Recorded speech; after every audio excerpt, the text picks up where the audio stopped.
Bueno, buenas tardes y bienvenidos al Instituto Cervantes.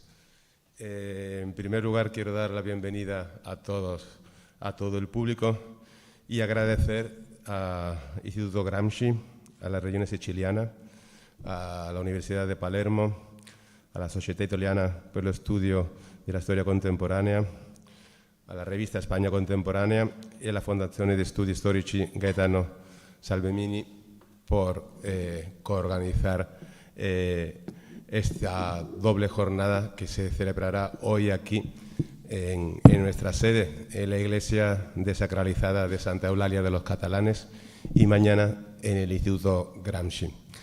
Yo voy a ser muy breve. Quiero agradecer al profesor Carlo Berri que piense siempre en nosotros y tienda la mano para estas colaboraciones, porque para el Instituto Cervantes los hispanistas no son solamente aquellos que se ocupan de la lengua y las literaturas hispánicas, sino también todos aquellos que se ocupan de otras ramas del saber, y entre ellas la historia.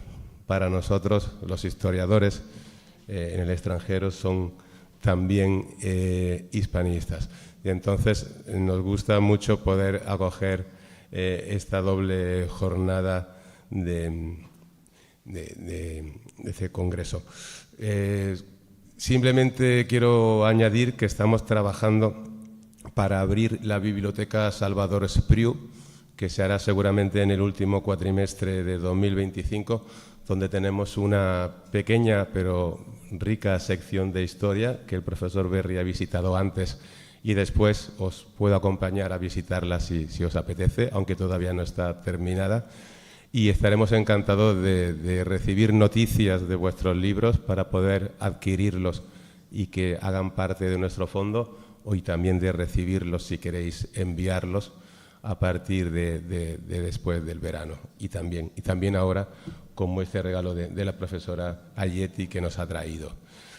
Poco más. No soy un especialista del tema, simplemente estoy aquí para dar un saludo institucional, así que paso la palabra al profesor Nicosilla y al profesor Berri, y espero que sean interesantes. También aprovecho para saludar a todo el público que nos está viendo en línea y que supongo después podrán visitar en el archivo estas conferencias, tanto en la del Instituto Gramsci como en la del Instituto Cervantes. Muchas gracias y buen labor.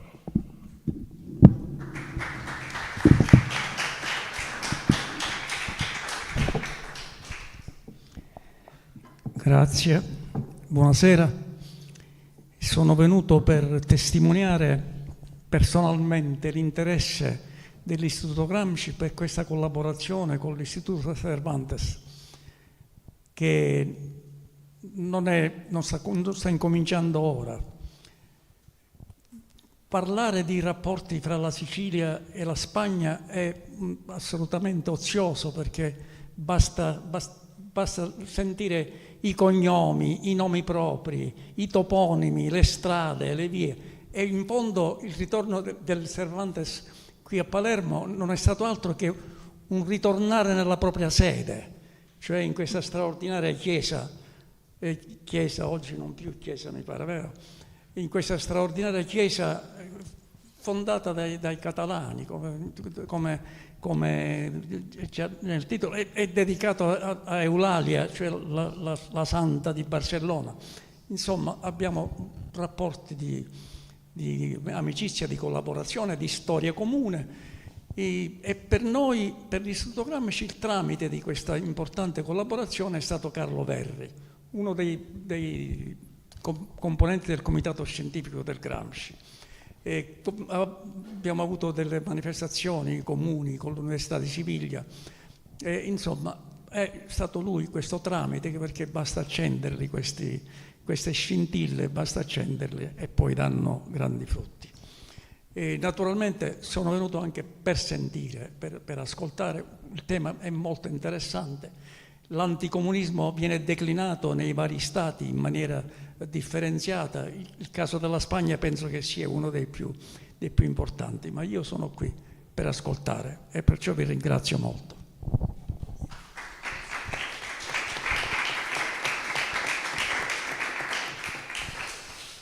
Io qui porto i saluti della direttrice del Dipartimento di Scienze Umanistiche, Concetta G. Liberto, che purtroppo non è potuta essere qui con noi per un impegno che non ha potuto spostare. Il Dipartimento di Scienze Umanistiche ha da subito con slancio accettato la proposta di co-organizzare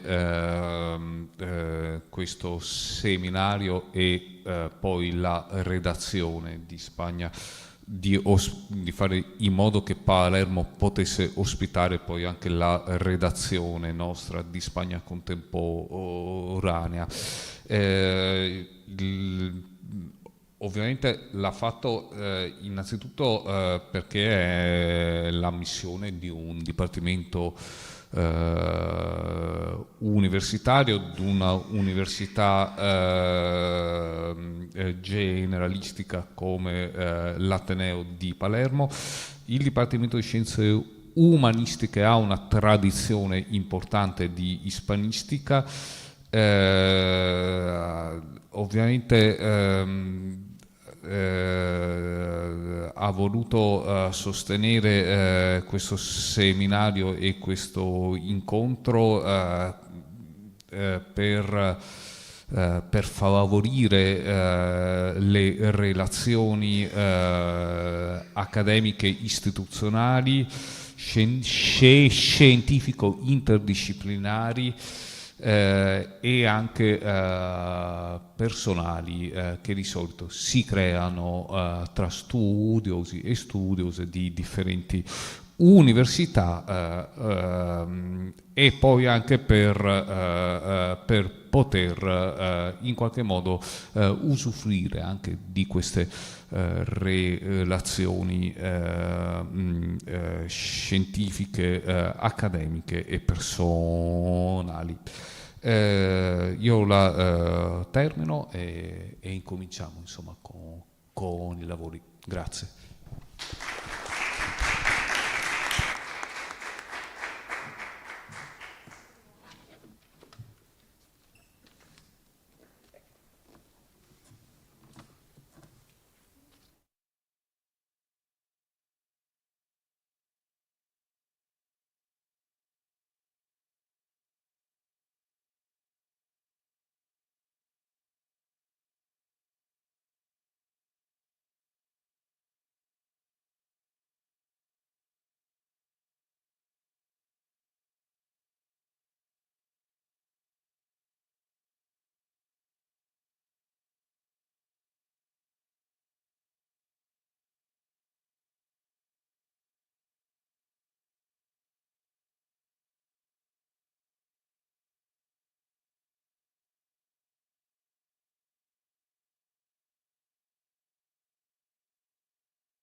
Io sono Deborah Bessighini e coordino la prima parte del nostro incontro.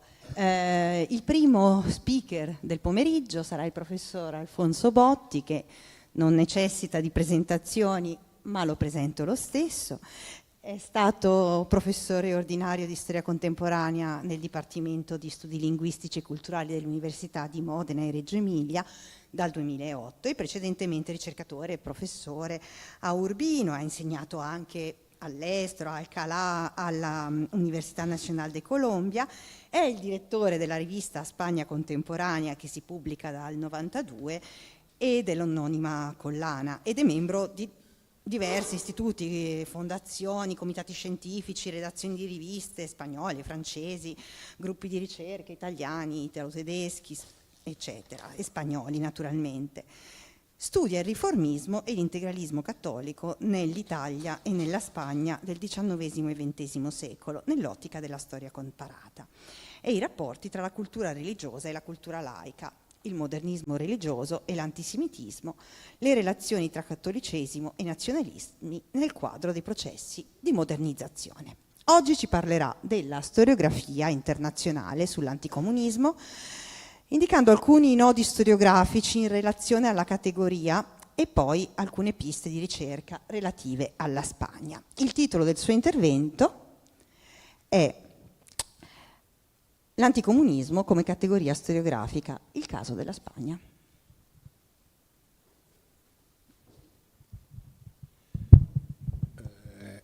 Non c'è l'appoggio, sì.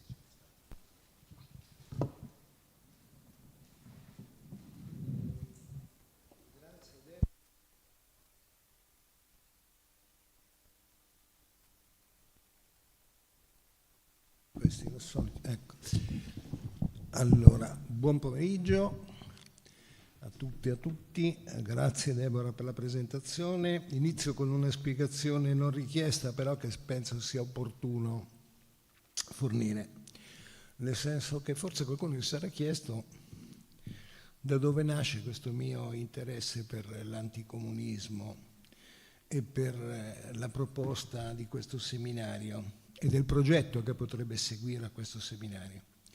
Questo seminario che ci vede qua riuniti in questa splendida città, densa di storia, di colori, di sapori che abbiamo già cominciato a sperimentare e per la quale siamo qui grazie alla fattiva collaborazione dell'Istituto Cervantes, dell'Istituto Gramsci e del Dipartimento di Scienze Umanistiche dell'Università di Palermo, che ringrazio, penso a nome di tutti, così come a nome di tutti credo vada ringraziato Carlo Berri, che è stato un po' l'anima di questo incontro.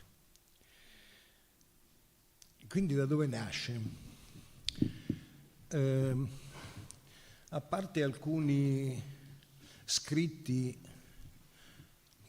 che Salvemini, si parva licet, chiamava scritti alimentari, dedicati alla storia recente spagnola e italiana, io mi sono occupato in vita mia sostanzialmente di tre cose: del cattolicesimo, dei nazionalismi e dell'antisemitismo.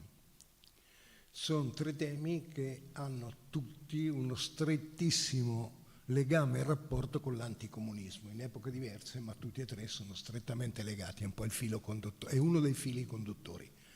Non ve lo sto ad articolare perché penso che sia scontato per tutti.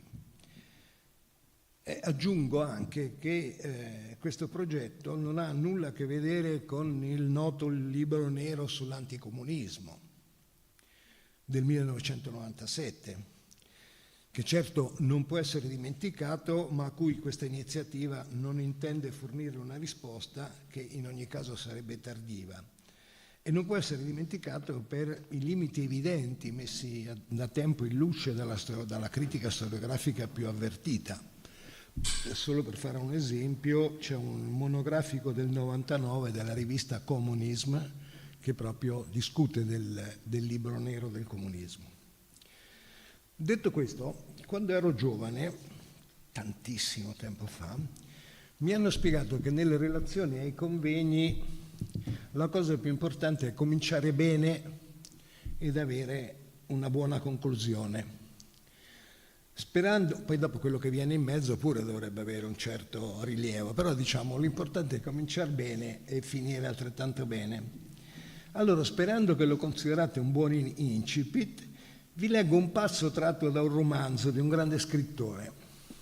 Siamo a Boston all'inizio degli anni 50, durante la riunione del consiglio d'amministrazione degli United Fruit. Chi parla è Edward Bernays, un personaggio reale, pubblicitario e teorico della manipolazione dell'opinione pubblica. Viene ricordato come il primo spin doctor. Dice: il pericolo è che il Guatemala divenga comunista e si trasformi in una testa di ponte per la trasformazione dell'Unione, per la penetrazione dell'Unione Sovietica nel Centro America e in una minaccia per il canale di Panama è remoto. e per il momento direi che non esiste, assicurò. In Guatemala ben pochi sanno cosa sia il marxismo e il comunismo, neppure i quattro gatti che si definiscono comunisti e che hanno creato la Escuela Claridad per diffondere idee rivoluzionarie. Il pericolo non è reale, ma a noi conviene che si creda tale, soprattutto negli Stati Uniti. Il pericolo vero è di un'altra natura. Ho parlato con il presidente Arevalo in persona e con i suoi collaboratori più stretti. Lui è anticomunista tanto quanto voi e me. Prova ne è che il presidente e i suoi sostenitori abbiano insistito affinché la nuova Costituzione del Guatemala proibisse l'esistenza di partiti politici con legami internazionali che abbiano sostenuto in diverse occasioni quanto il comunismo sia il pericolo maggiore che devono affrontare le democrazie. E chiuso, Arevalo sempre, la Escuela Claridad, deportandone i fondatori. Ma per quanto possa apparirvi paradossale, il suo amore smisurato per la democrazia rappresenta una seria minaccia per gli United Fruit. Questo, signore, è bene che si sappia, non che si dica. Dopo una breve pausa, Bernis continuò. Arevalo vorrebbe fare del Guatemala una democrazia come gli Stati Uniti, paese che ammira e che considera un modello. I sognatori sono spesso pericolosi e in questo senso Arevalo lo è.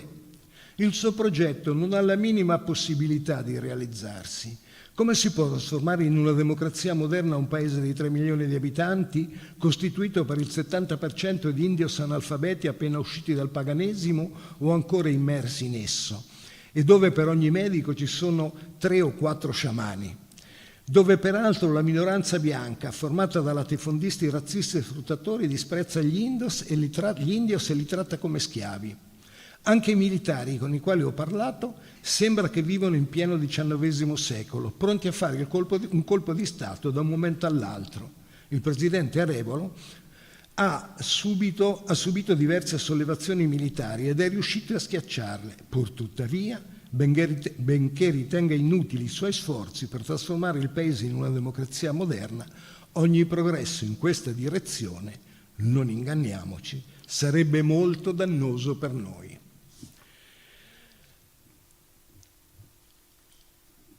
Un ultimo passaggio sempre.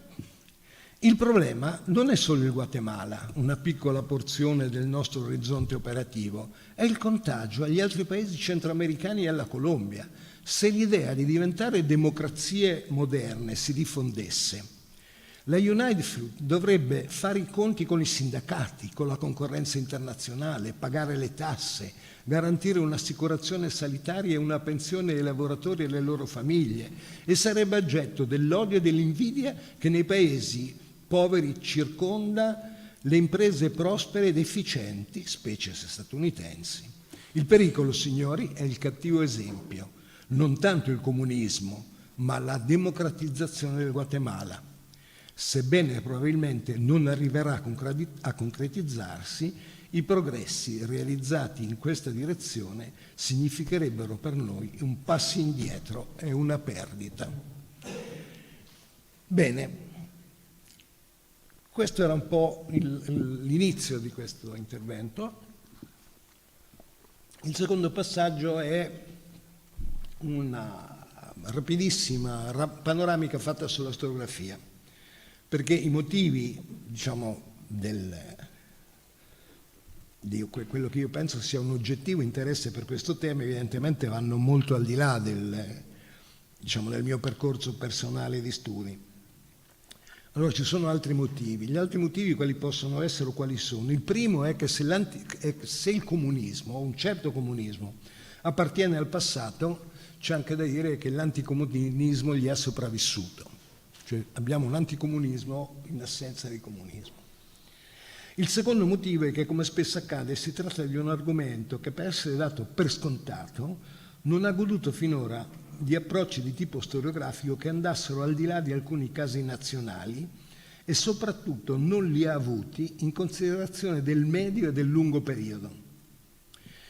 Se l'attenzione per lo spettro del comunismo, questo è un po' il terzo motivo, se l'attenzione per lo spettro del comunismo che secondo Marx ed Engels si aggirava per l'Europa già nel 1848, ha prodotto una valanga di studi sul movimento dei lavoratori e le sue organizzazioni, non altrettanto può dirsi per le reazioni, le contromisure, le narrazioni che nel corso di quasi 2 secoli sono state adottate per contrastarlo. Comunque sia, una preliminare ricognizione dello stato degli studi è un passaggio obbligato e quindi faccio alcuni riferimenti. Alcuni di questi li avevo già inviati nelle bozze preparatorie di questo seminario. Per la Francia abbiamo un lavoro dell'87 di Becker e Bernstein, Histoire de l'anticomunisme en France, è uscito solo il primo tomo, copre il periodo che va dal 17 al 40, doveva essere il primo tomo ma è rimasto l'unico tomo, nel senso che non è uscito un volume sugli anni successivi. Poi c'è un lavoro di Grémion, Intelligence de l'anticomunisme, les congrès de la liberté et de la culture à Paris, 1950 e 1975, pubblicato da Fayard nel 95, e poi c'è il monografico o dossier della rivista Comunisme del 2000, ma che è un altro rispetto a quello che citavo io prima, in cui si parla soprattutto un saggio sugli ex comunisti francesi e l'anticomunismo, perché poi c'è tra le famiglie in cui tutta la storiografia scompone l'anticomunismo, certamente una famiglia a parte è rappresentata dagli anticomunisti, che per il caso spagnolo poi è chiarissimo, perché sono i militanti del POM, tutta la storia, gli anarchici però non sono ex comunisti, mentre invece i militanti del POM sono ex comunisti. Ovviamente assai più nutrita è la produzione negli Stati Uniti, perché la prima rassegna degli studi di Berkingham è del 1988, ovviamente la più nutrita la storiografia americana per la questione del maccartismo. Pensate che il primo lavoro di Murray è del 1955, poi ci sono tutta una serie di studi su McCartney e sul terreno di cultura che aveva alimentato la caccia alle streghe. In questo ambito un posto di rilievo occupa il American Anti-Communism, che è del 1990, ma attenzione perché copre un periodo che va dal 1830 al 1970, e questo pone un problema che per noi era già emerso quando l'avevo proposto a Pisa questa questione, c'è un problema di periodizzazione, perché se è vero che la gran parte degli studi periodizza a partire dal 1917, ci sono tutta una serie di altri studi invece con i quali io mi ritrovo sul lungo periodo, invece che partono da prima.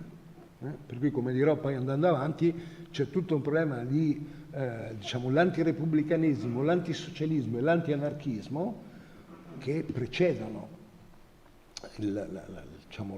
l'organizzazione comunista in partito, il bolscevismo, eccetera, che a mio modo di vedere vanno collegate al discorso dell'anticomunismo, se non altro per una questione che avrei detto alla fine, ma che anticipo qua perché mi viene così, che è quello del rapporto di continuità e rottura che c'è tra queste posizioni precedenti e l'anticomunismo nella forma del bolscevismo, cioè quanti ragionamenti, quante immagini, quanti stereotipi, quante figure vengono richiamate a proposito del bolscevismo che già erano state utilizzate in precedenza.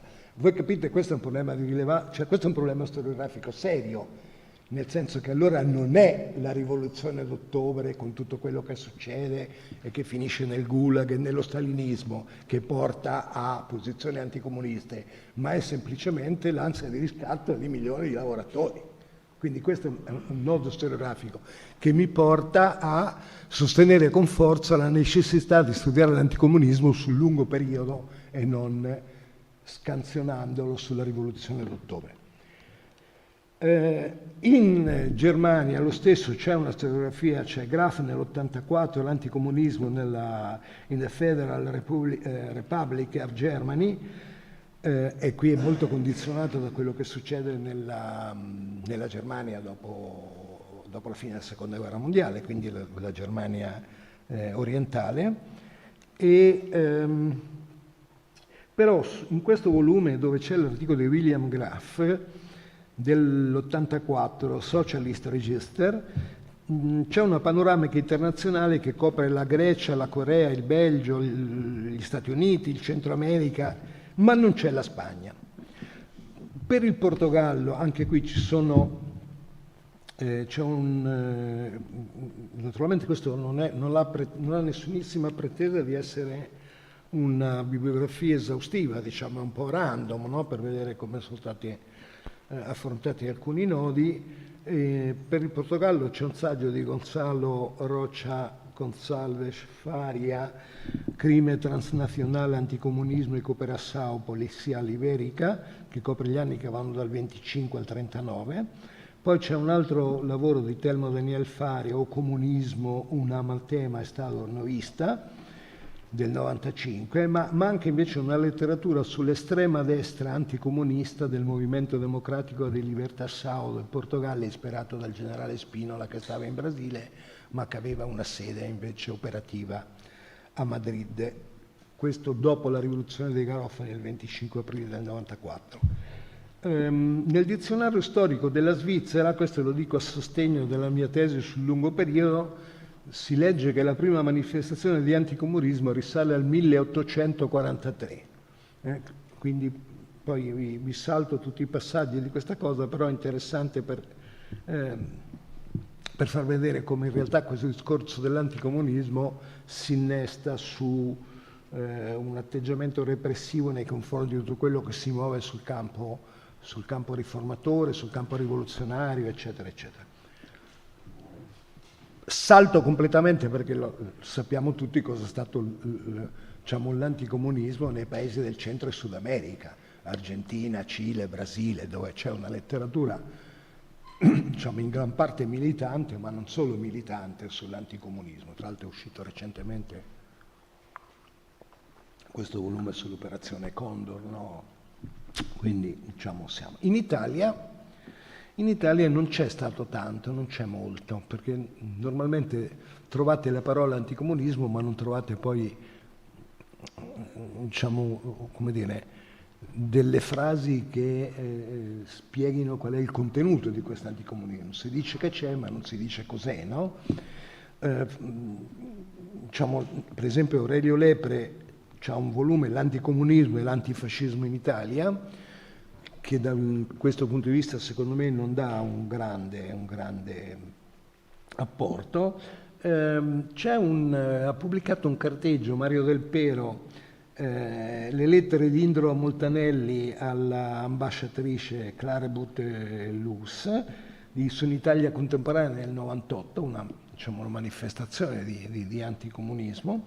C'è un lavoro di Roberto Pertici, i riferimenti sono fondamentalmente questi due, quello di Pertici e quello di Mariuzzo. Pertici ha pubblicato Il vario anticomunismo italiano 1936-1960 in un volume curato da Galli della Loggia e Loreto Di Nucci, Due nazioni, legittimazione e delegittimazione della storia dell'Italia contemporanea, Il Mulino 2003, in cui tratta di una cosa che credo sulla quale è facile convenire, cioè che esistono vari anticomunismi che sono riconducibili alle varie famiglie politiche, no?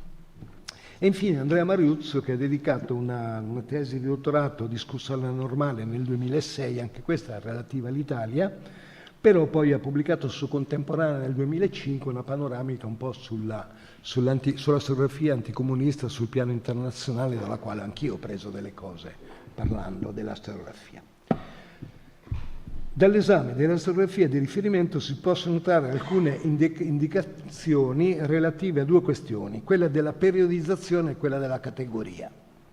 Allora, in merito alla periodizzazione, per quanto prevalente sia l'individuazione del 1917 come termine ad quem, possiamo contare su solidi studi che risalgono all'Ottocento e persino più indietro.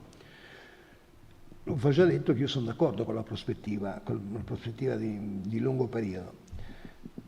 Ovviamente per quanto riguarda le scansioni temporali sono da valutare alcune scansioni che sono le più chiare. La pubblicazione del manifesto del Partito Comunista, per esempio, che in Spagna arriva nell'86, da quello che ho trovato io, e lo pubblica a Dispensa il Socialista e poi lo ripubblica in volume il Socialista.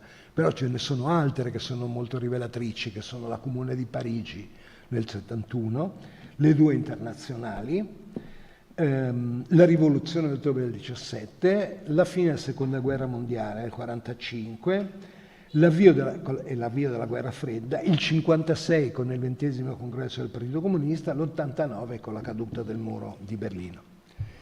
Per quello che riguarda invece la categoria, io riprendo alcune definizioni che le riprendo dalla tesi di dottorato di Mariuzzo, non le riprendo così perché ci stanno in una panoramica, però non mi sembra che apportino molto. Comunque quella di Becker e Bernstein, nella Histoire de l'anticomunismo in France che dicevo prima, in cui si legge che in ogni momento per tutte le famiglie politiche combattere il comunismo significa allo stesso tempo, in opposizione ad esso, affermare la propria identità colorandola con i tratti specifici dati dal rifiuto del partito ripugnante, cioè del Partito Comunista.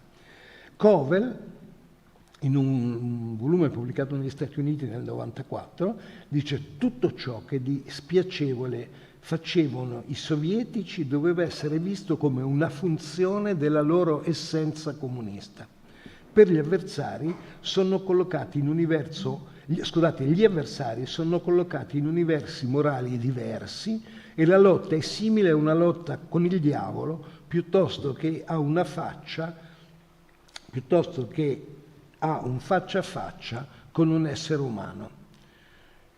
Mariuzzo a sua volta nella tesi di dottorato scrive: si può individuare un minimo denominatore comune agli anticomunismi a partire dall'unicità dell'obiettivo polemico individuato nell'esperienza politica, sociale e culturale generata dalla rivoluzione d'ottobre e alla comune caratteristica per cui la contrapposizione polare al comunismo e ad ogni suo aspetto conduceva all'affermazione, per opposizione al nemico, dei tratti identitari della propria famiglia politica. Come vedete, queste definizioni, per quello che valgono, rinviano tutte, diciamo, alle famiglie politiche, no? Allora, c'è un anticomunismo che individua come bersaglio polemico il bolscevismo, la rivoluzione d'ottobre, lo Stato sovietico e le sue vere o presunte mire espansionistiche, i partiti comunisti per il loro legame con l'Unione Sovietica. La perimetrazione temporale da questo punto di vista è abbastanza agevole, 1917-1991, 89-91. C'è un anticomunismo che accomuna ai comunisti, ai loro partiti, forze politiche che comuniste non sono, anche al di fuori delle reali alleanze, come quella tra socialisti e comunisti in Italia fino al 1956. Onde per cui, con i sintagmi di compagni di strada o utili idiote, li si comprende tutti quelli che hanno accompagnato strada facendo i partiti comunisti. C'è infine un anticomunismo che con il pretesto di contrastare il comunismo combatte in realtà tutte le forze politiche e le proposte di sinistra di carattere progressista e per estensione tutte quelle che propongono un intervento dello Stato sul piano economico. Basta pensare adesso, facendo un inciso, a come Milei definisce il peronismo, il socialismo o il comunismo, per capirci che c'è un uso estensivo che va bene al di là del dato storico. Da questo punto di vista però c'è una simmetria che va richiamata, riguarda l'uso della oggettività come presunta categoria interpretativa.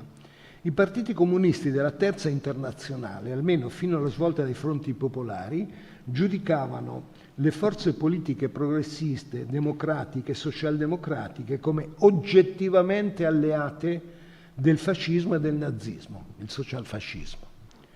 Allo stesso modo in cui le forze e i partiti conservatori di destra e di estrema destra giudicano oggettivamente alleate, subordinate, complici del comunismo o dei comunisti, tutte le forze progressiste di sinistra. In Italia, tanto per fare l'esempio, è uno degli esempi che si potrebbe fare, ma l'uso estensivo del catto comunista o del catto comunismo non solo per indicare il gruppo di cattolici comunisti di Rodo nel 1945, ma per indicare qualunque cattolico progressista che si muove nel post-concilio in una dimensione progressista, di sinistra, no?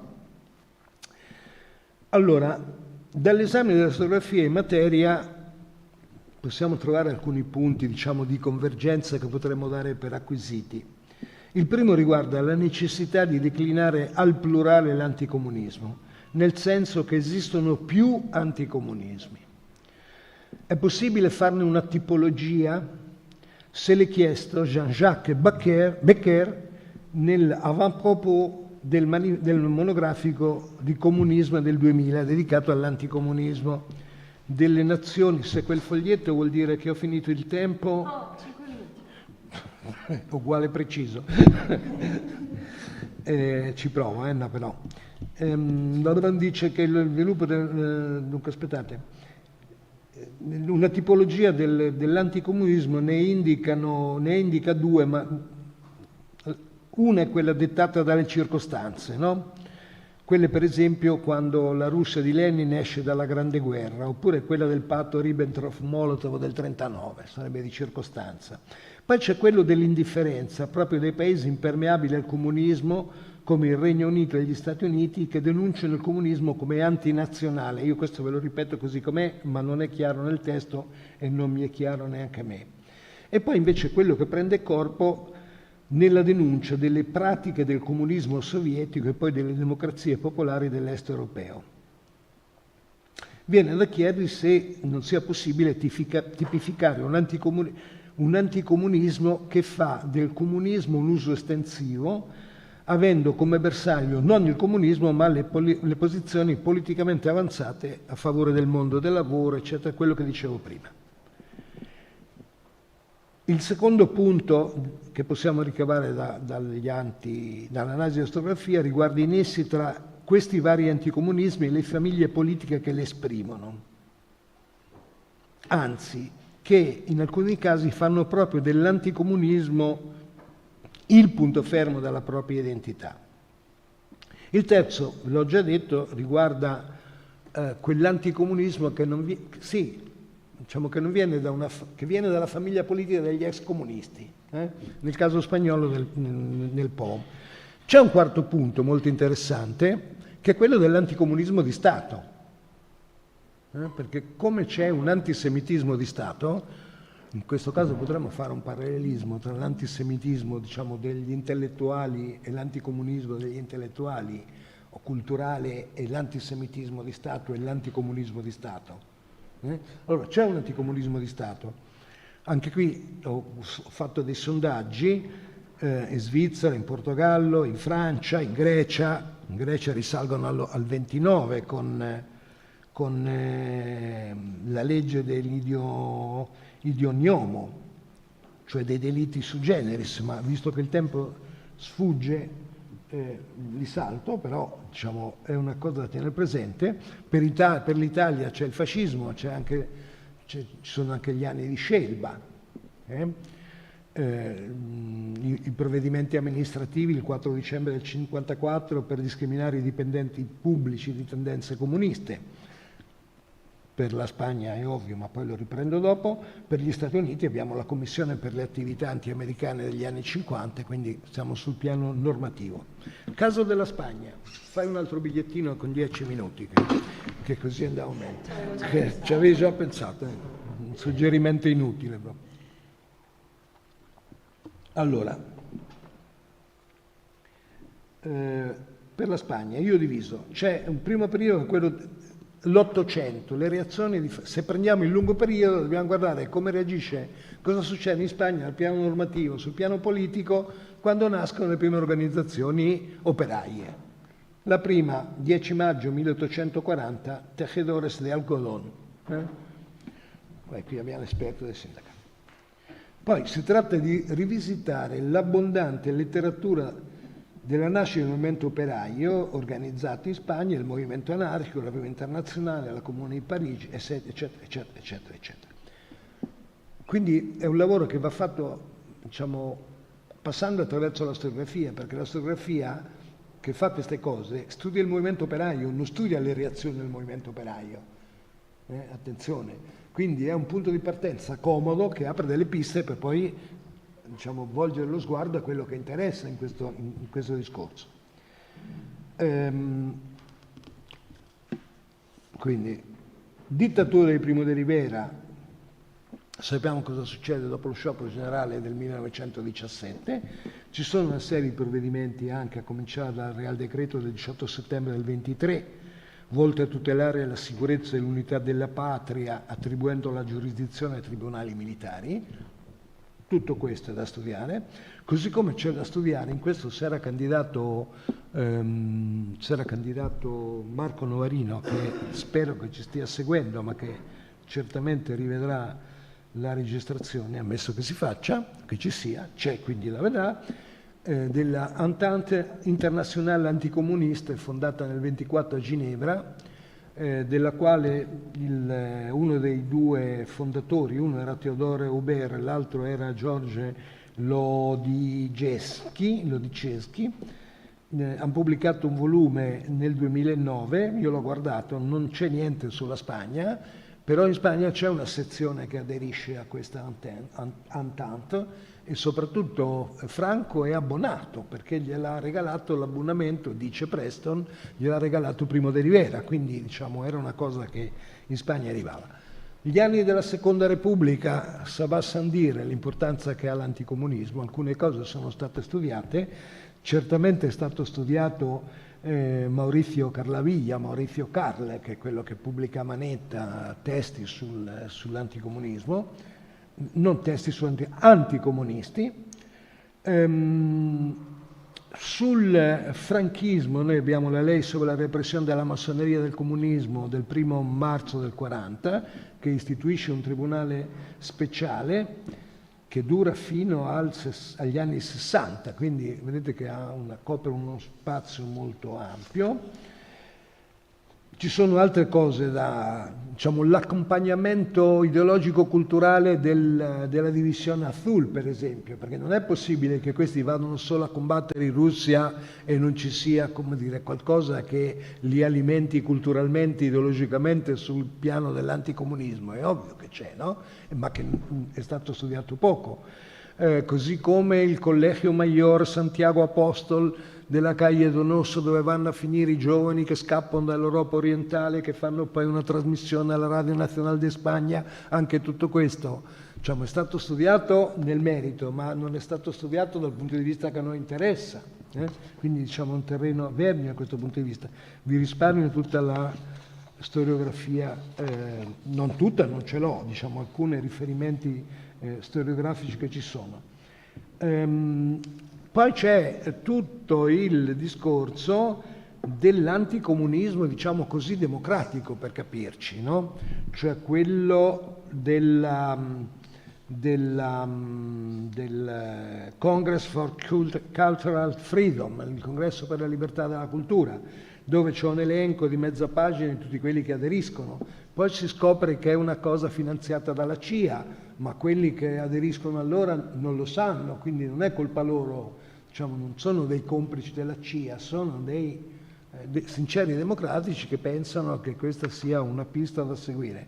Lei imperterrita ha mandato un altro bigliettino. Allora, io non posso non rispettare la Presidente della tavola, della messa. Allora vado alle conclusioni e poi c'è la conclusione mia e c'è la conclusione che mi avevano suggerito, deve essere una buona conclusione se uno fa un buon intervento ad un convegno. Allora la conclusione che voglio fare io è questa: la Spagna l'ho suddivisa anche dopo la guerra civile, c'è il franchismo, dopo il franchismo c'è la transizione, dopo la transizione c'è la democrazia, cioè sono tutte stagioni nelle quali l'anticomunismo va studiato e non è stato studiato perché c'è, quindi non, siamo disoccupati qua nessuno se ci si vuole mettere a lavorare. Conclusioni. Allora, esiste una continuità, le conclusioni sono dei problemi storiografici, qualcuno già l'ho detto, no? Ma adesso ne dico degli altri. Esiste una continuità e se esiste, in che cosa consiste tra le pratiche e i discorsi antirepubblicano e antisocialista e quelli che a partire dal 17, cioè dalla rivoluzione d'ottobre, prendono forma specificatamente anticomunista? Prima questione. Seconda, quanto il discorso anticomunista si identifica con quello antistalinista, o in altre parole, in che misura è possibile individuare un anticomunismo che va oltre l'esperienza storica dello stalinismo e dell'Unione Sovietica e che colpisce settori democratici e antifascisti, cioè che non va contro i comunisti ma va in realtà contro i settori democratici. Con l'avvio della guerra fredda e l'affermazione della categoria di totalitarismo si produce, o si cerca di produrre, sul piano internazionale la scissione tra antifascismo e democrazia all'insegna della categoria di antitotalitarismo. Che impatto ha questo nel dibattito politico e culturale spagnolo? Io ho in mente, e qui lo cito perché all'epoca ne avevamo parlato con lui, il libro di Javier Tussell, La oposición democrática al franquismo, 1939-1962, nella quale i comunisti non ci sono perché non sono democratici. Ma nell'88 all'UNED si fa un grande convegno pubblicato in 3 volumi sull'opposizione antifranchista, che bisognerebbe andare a rivisitare da questo punto di vista. Altro problema, l'anticomunismo in Europa ha storicamente rafforzato o indebolito il legame tra i partiti comunisti e l'Unione Sovietica. Detto in altro modo, se uno dei compiti della democrazia, cioè dei democratici, dei partiti, dei movimenti democratici, della cultura democratica, è quello di conquistare la democrazia chi se ne chiama fuori, l'anticomunismo democratico ha contribuito alla democratizzazione del comunismo in generale e del comunismo spagnolo? Marco già c'è la risposta, però sei d'accordo che è un problema storiografico questo. Fuori discussione l'esistenza di un anticomunismo di orientamento antitotalitario e democratico, per esempio con l'Associazione per la Libertà della Cultura, ebbe un ruolo nella maturazione democratica degli spagnoli e del Partito Comunista spagnolo? In altre parole, c'è un ruolo positivo dell'anticomunismo? Ha contribuito a rafforzare la democrazia? La cifra anticomunista è fondativa del regime che si installa in Spagna dopo la fine della guerra civile e conosce durante la guerra fredda una impennata notevole, costante, attraverso una guerra ideologica quotidiana. Quanto riesce a incidere nella mentalità collettiva degli spagnoli e che durata ha? E ancora, quali nessi legano l'anticomunismo degli anni del franchismo all'anticomunismo post-comunista che troviamo oggi in settori del Partito Popolare e della destra nazionalpopulista di Vox? E questi sono tutta una serie di interrogativi che secondo me scaturiscono da un ragionamento fatto su questo tema. E per concludere in bellezza riprendo il testo di Fiction da cui ero partito. Quindi siamo sempre a Boston, ciao Marco, siamo sempre a Boston, siamo al Consiglio di amministrazione degli United Fruit, ha parlato l'inventore della manipolazione della pubblica opinione attraverso la propaganda. A un certo punto Sam Zemouri, che è il capo della United Fruit, che era l'unico senza cravatta, dice: bene, questa è la diagnosi, cioè quella che ha fatto prima il personaggio di cui vi dicevo. Qual è la cura per guarire la malattia? Dice Bernis: volevo darvi un attimo di respiro prima di continuare, scherzò Bernis bevendo un altro sorso d'acqua. Adesso passo alla cura, Sam. Sarà lunga, complicata e costosa, ma estirperà il male alla radice e potrà garantire alla United Fruit altri 50 anni di espansione, di profitti e di tranquillità. Edward Bernays sapeva ciò che diceva. La cura avrebbe previsto un'azione simultanea sul governo degli Stati Uniti e sull'opinione pubblica nordamericana. Né l'uno né l'altra aveva un'idea che il Guatemala esistesse e meno che mai che costituisse un problema, il che, in linea di principio, era un bene. Tocca a noi informare il governo e l'opinione pubblica del Guatemala. Dobbiamo farlo in modo da convincerli che il problema è così serio, così grave da doverlo scongiurare immediatamente. Come? Procedendo in modo sottile e opportuno, organizzando le cose affinché l'opinione pubblica, decisiva in una democrazia, faccia pressione sul governo spingendolo ad agire per arrestare una seria minaccia. Quale? Esattamente quella che, come vi ho spiegato, il Guatemala non rappresenta. il cavallo di Troia dell'Unione Sovietica infiltrato nel cortile di casa degli Stati Uniti. Come convincere l'opinione pubblica che il Guatemala sta diventando un paese dove il comunismo è già una realtà viva e che senza un intervento energico di Washington potrebbe essere il primo satellite dell'Unione Sovietica nel nuovo mondo? Tramite la stampa, la radio e la televisione, la fonte principale che informa e orienta i cittadini tanto in un paese libero quanto in un paese schiavo. Noi dobbiamo aprire gli occhi della stampa sul pericolo in atto a meno di 2 ore di volo dagli Stati Uniti e a un passo dal canale di Panama. Conviene che tutto ciò avvenga in modo naturale, non pianificato né orchestrato da nessuno, meno che mai da noi, interessati alla faccenda. L'idea che il Guatemala sia sul punto di passare nelle mani dei sovietici non deve provenire dalla stampa statunitense, repubblicana e di destra, piuttosto dall'informazione progressista, quella che leggono e sentono i democratici, ovvero il centro e la sinistra. È quella che raggiunge il pubblico più vasto. Per dare maggiore verosimiglianza alla questione deve provenire dalla stampa liberal. Poi mi sarebbe piaciuto leggervi un altro pezzo, però non faccio in tempo perché lo sguardo severo della Deborah mi sta veramente ferendo il costato, però qui secondo me non tutti hanno capito da dove ho letto queste cose. Allora, questo le ho prese da un romanzo di Mario Vargas Llosa del 19 che è Tiempos Racios del 19 di Mario Vargas Llosa. Punto, scusate se sono stato lungo, però vi siete persi dei pezzi e ormai non li recupererete mai più, sono cavoli vostri.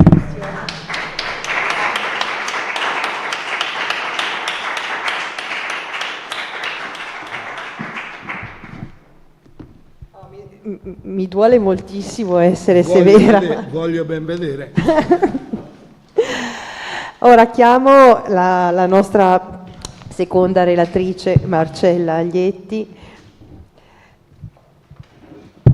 Allora, Marcella Aglietti, che nemmeno ha bisogno di presentazioni, è professoressa ordinaria in storia delle istituzioni politiche all'Università di Pisa e collabora con vari istituti di ricerca spagnoli e francesi.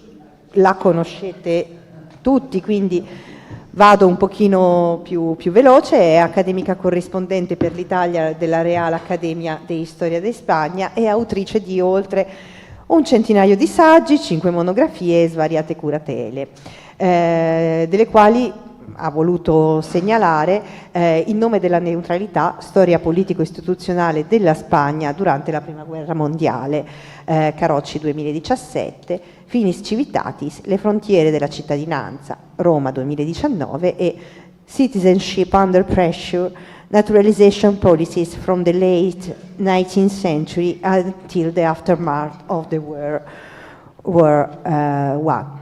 Roma, École Française 2021. Oggi presenta una ricerca che si propone di approfondire le premesse della creazione dell'immagine del nemico bolscevico come sottocategoria dello straniero sospetto tra il 17 e il 20, tra il 1917 e il 1920, attraverso documentazione di archivio di natura politica, diplomatica e amministrativa.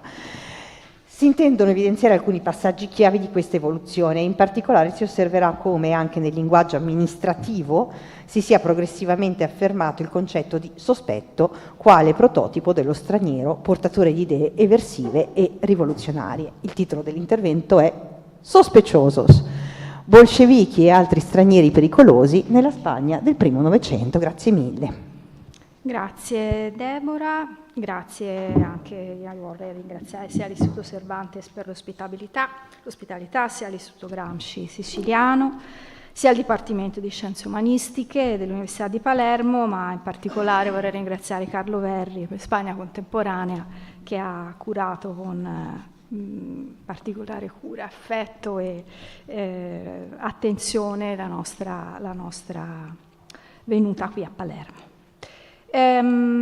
Allora, riprendo molto brevemente la mia introduzione come ipotesi di indagine, perché Alfonso ha già ampiamente introdotto alcuni dei presupposti che io ho utilizzato proprio come punto di partenza per la mia ricerca. L'ipotesi è stata proprio quella di studiare la presenza di istanze riconducibili all'anticomunismo nella Spagna del primo Novecento. Oggi mi soffermerò sul periodo in particolare 1917-1920-21, ma in realtà le cose cominciano almeno dal 1902. Comunque, primo Novecento come fenomeno storico più complesso, quindi come una nozione proprio polimorfica che non è assolutamente riducibile all'azione di opposizione al comunismo come manifestazione storica legata a una posizione filosofica, né tanto meno al modello sovietico, che è ben al di là d'avvenire, ma proprio inteso come una categoria nutrita da una moltitudine di fantasmi attorno ai quali le istituzioni spagnole erano andate costruendo proprio il paradigma, poi denominato anticomunismo, stratificando un ben più ampio ventaglio di idee e comportamenti che suggestionarono, a mio giudizio, anche l'azione amministrativa della Spagna tardoliberale. L'anticomunismo, peraltro, nel periodo da me preso in esame, aveva una forma identificabile soprattutto come antibolscevismo, cioè finì per coincidere con l'incarnazione descrittiva del nemico dell'ordine costituito, comprendente quindi una serie di soggetti tra loro variamente associati, non solo i rivoluzionari, ma anche i socialisti, anche i marxisti, anche i russi, anche i bolscevichi, anche gli ebrei e anche altri soggetti ritenuti portatori di comportamenti e valori considerati pericolosi o comunque, e qui c'è un punto essenziale a mio giudizio, contrari alla preservazione dello Stato nell'identità spagnola, quindi anche un aspetto antinazionalistico e antipatriottico. Gli elementi che contribuirono agli anni appunto compresi fra il 17 e l'immediato dopoguerra, quindi prima dell'arrivo di Primo de Rivera, alimentarono una certa rappresentazione dell'anticomunismo in progressiva espansione, quindi andarono aggravandosi. E alcuni di questi contenuti contavano già innegabilmente su una solida tradizione, il terrore per le insurrezioni e per le rivoluzioni popolari, che furono un tratto caratteriale, un incubo attorno al quale tutto il sistema liberale restaurazionista eresse buona parte della propria retorica di legittimazione. Altri contenuti furono riformulati però alla luce di nuove paure, nuove fobie, in un processo di estensione a categorie ideologiche e sociali introdotte durante la Prima Guerra Mondiale.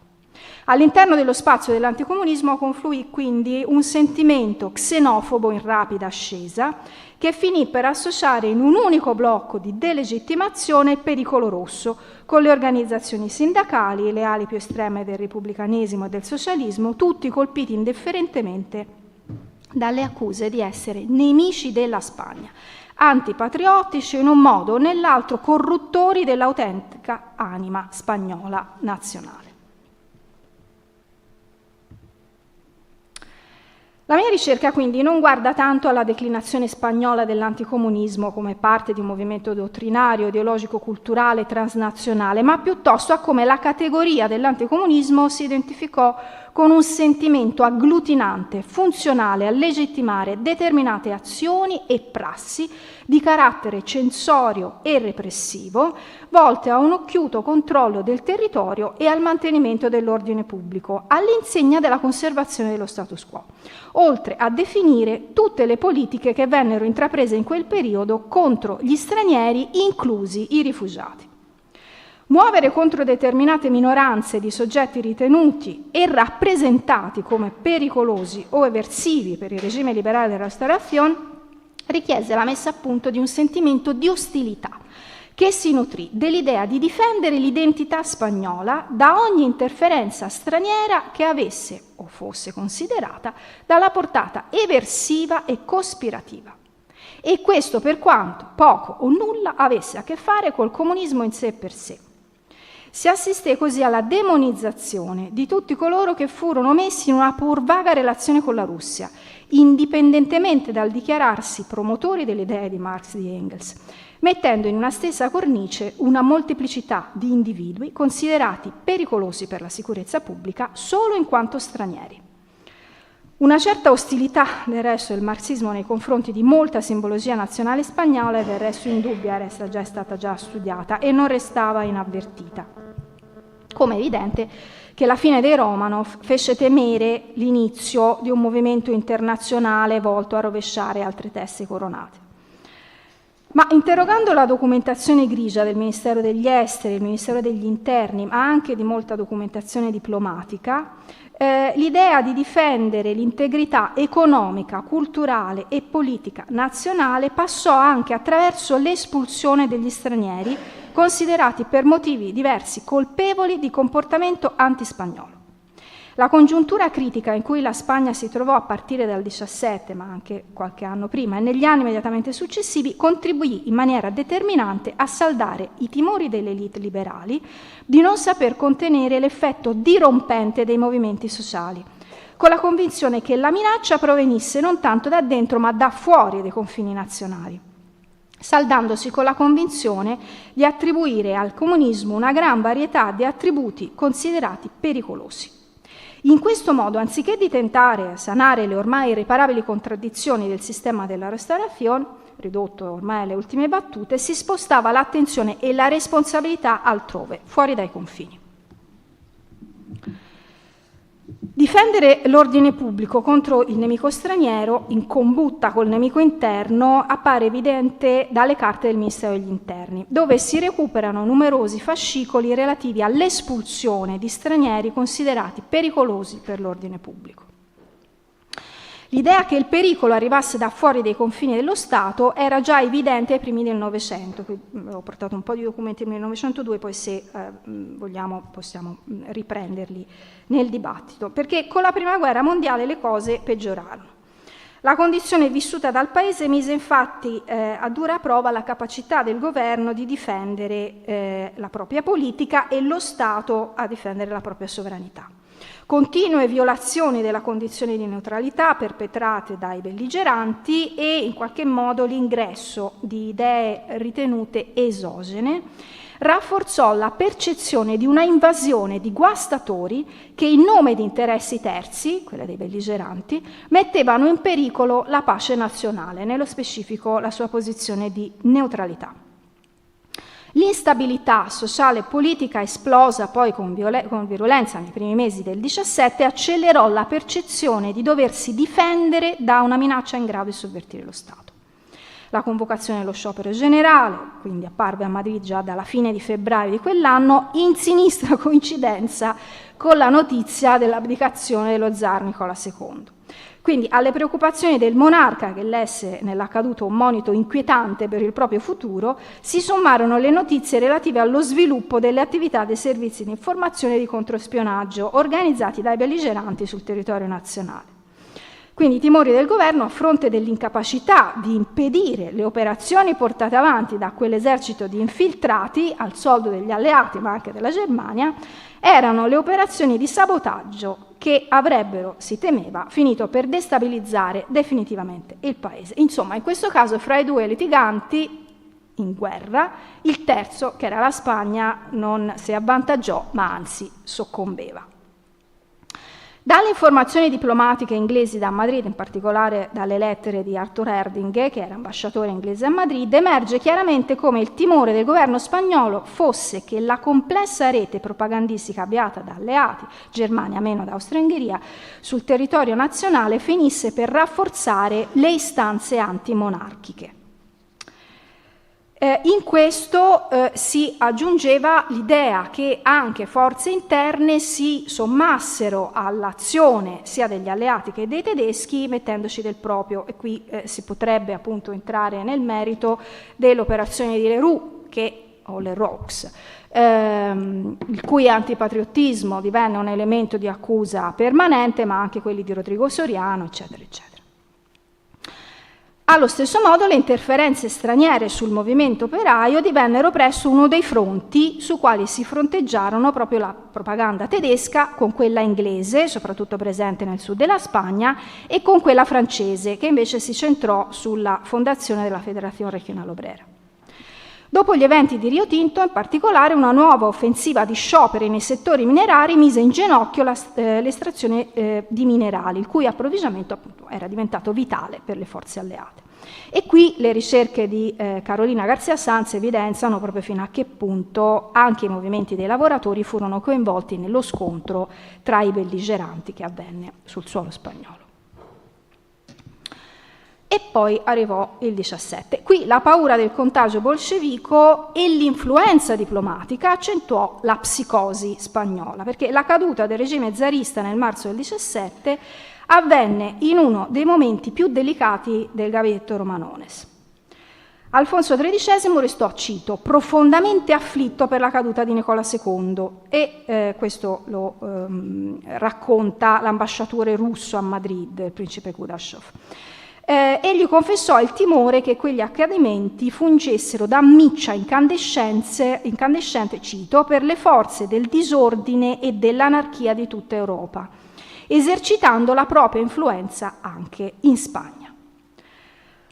Ottenne il sovrano le rassicurazioni di Lloyd George, ma questo sulle intenzioni quantomeno dei britannici, ma restava il timore, del resto condiviso dalla stessa diplomazia inglese a Madrid, che la rivoluzione russa avrebbe favorito la messa in moto di ogni sorta di idea, tenendo conto che, cito, nel caldo sud le cose vengono alla superficie molto più rapidamente e rumorosamente che nel freddo nord.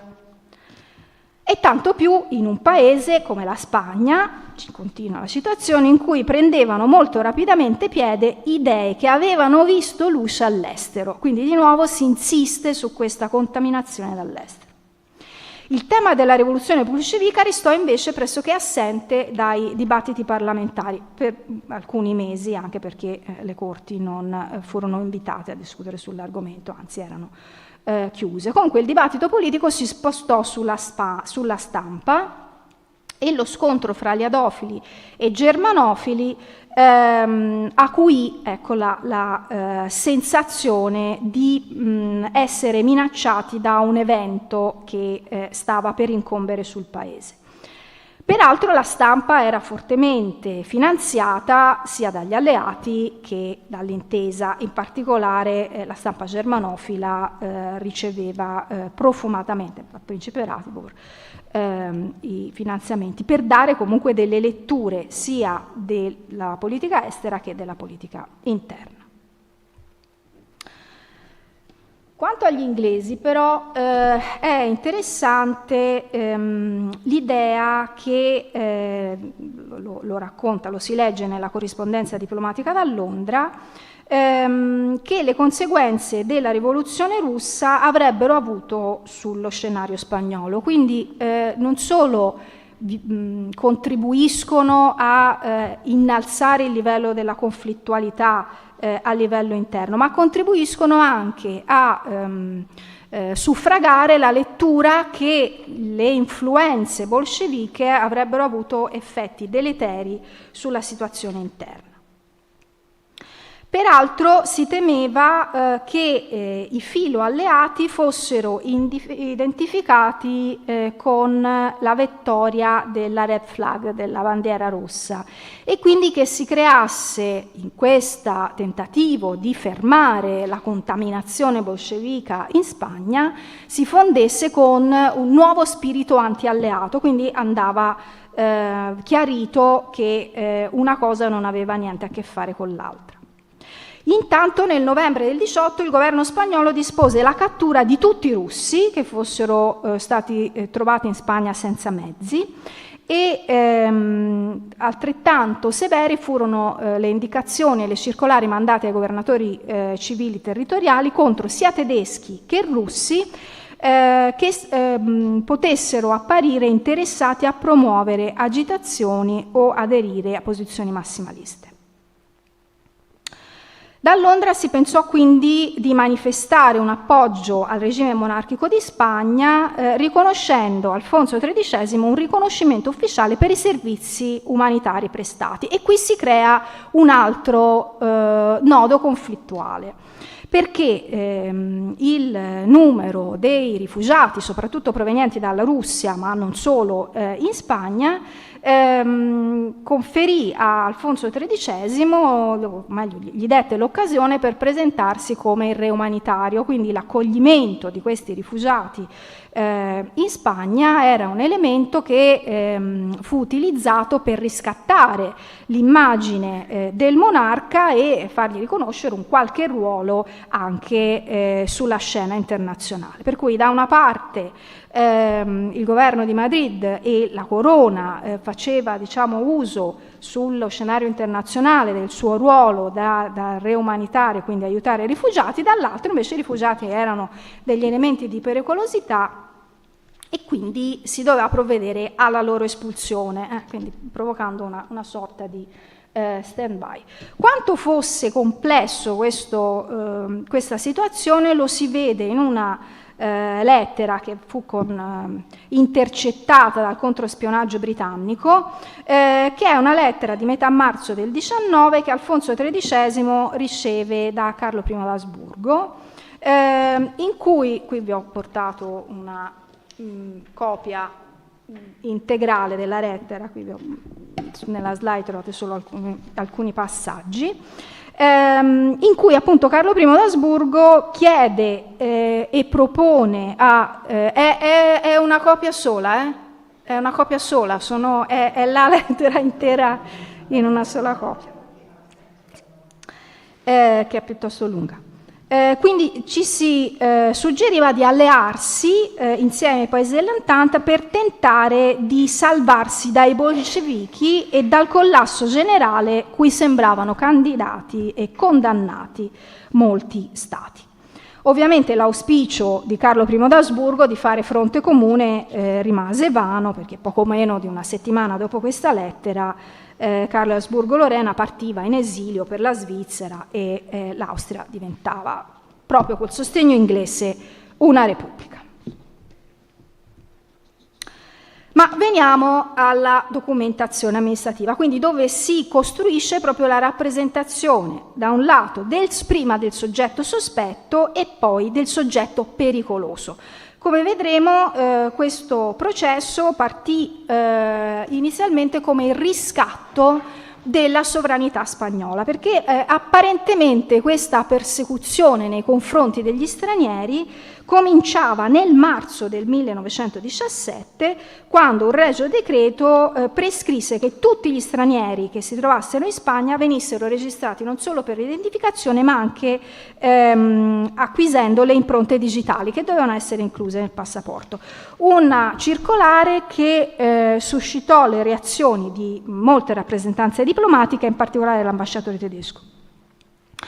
E ciò che è interessante è la reazione del Ministero degli Interni, che insieme al Ministero degli Esteri e al Ministero di Guerra ribadì, non senza irritazione, che l'ambasciatore tedesco aveva frainteso il decreto e si difese con forza la potestà del governo spagnolo di introdurre regole para establecer la identidad de las personas, que un simile procedimiento de identificación era ammesso por la mayoría de las naciones cultas con carácter de generalidad y siendo solo una de sus ramas, el de la identificación de delinquentes, quindi che non dovesse essere percepito come una forma di persecuzione eccessiva, ma anzi che fosse pieno diritto lo Stato spagnolo di prevenire ogni forma di disordine, anche alla luce della fuga che era avvenuta poche settimane precedenti di sudditi tedeschi e austro-ungarici internati nei campi di Malaga, di Alcalá de Henares e in Navarra.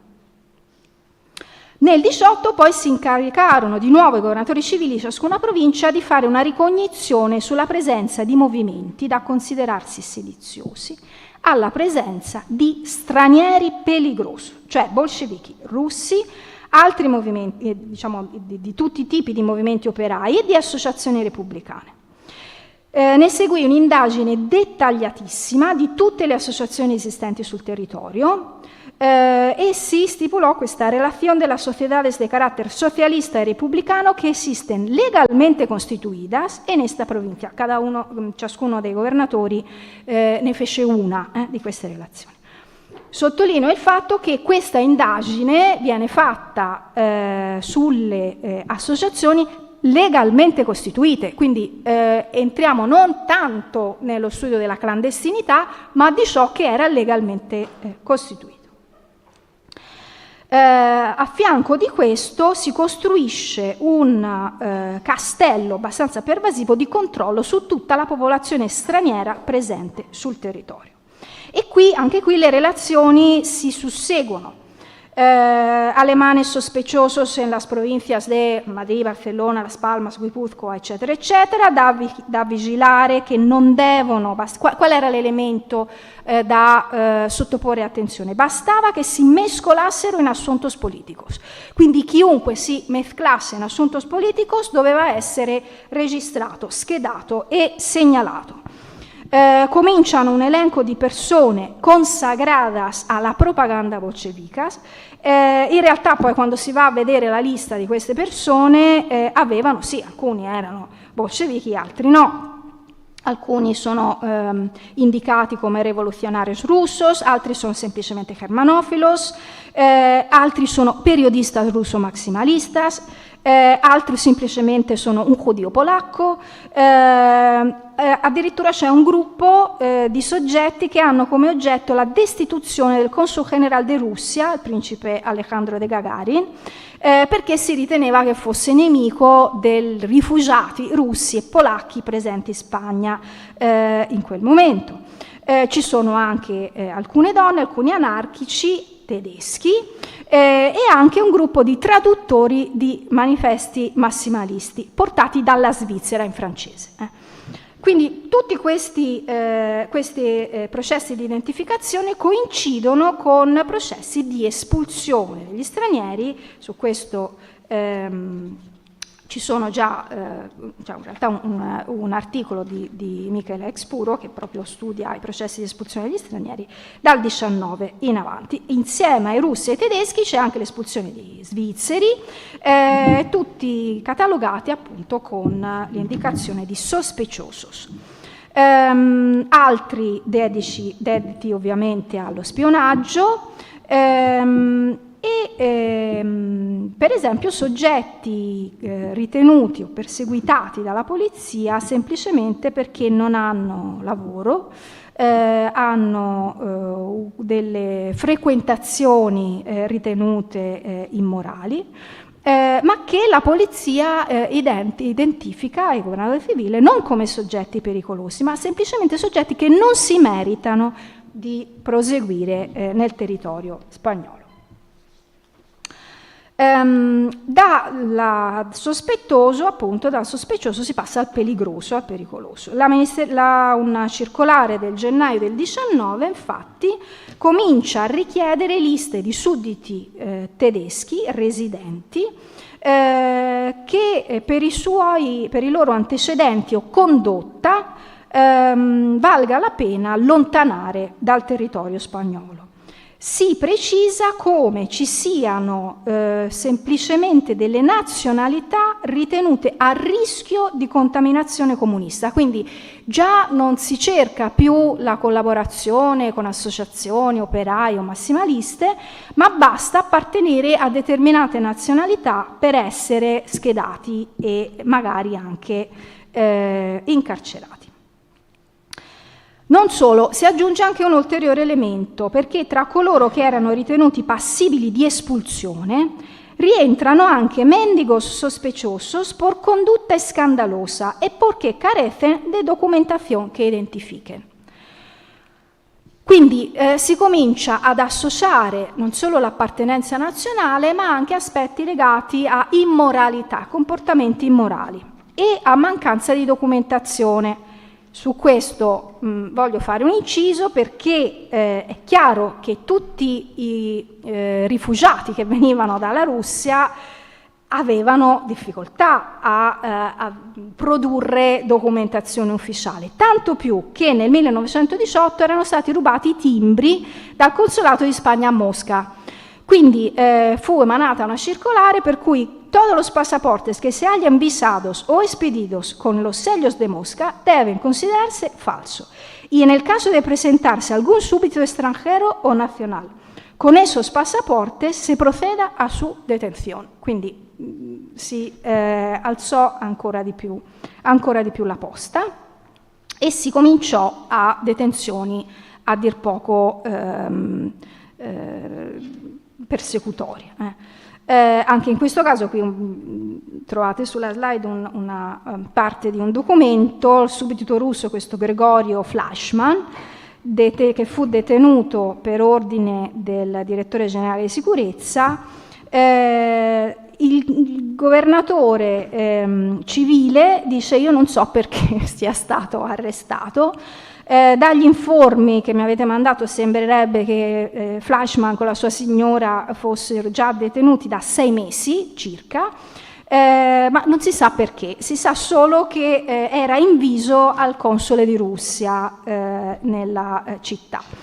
Però, dice, secondo me, continua il governatore, secondo me sì, forse ha aiutato el espionaje durante la guerra, ora si dedica a negocios más o menos lícitos, però sicuramente non è persona pericolosa.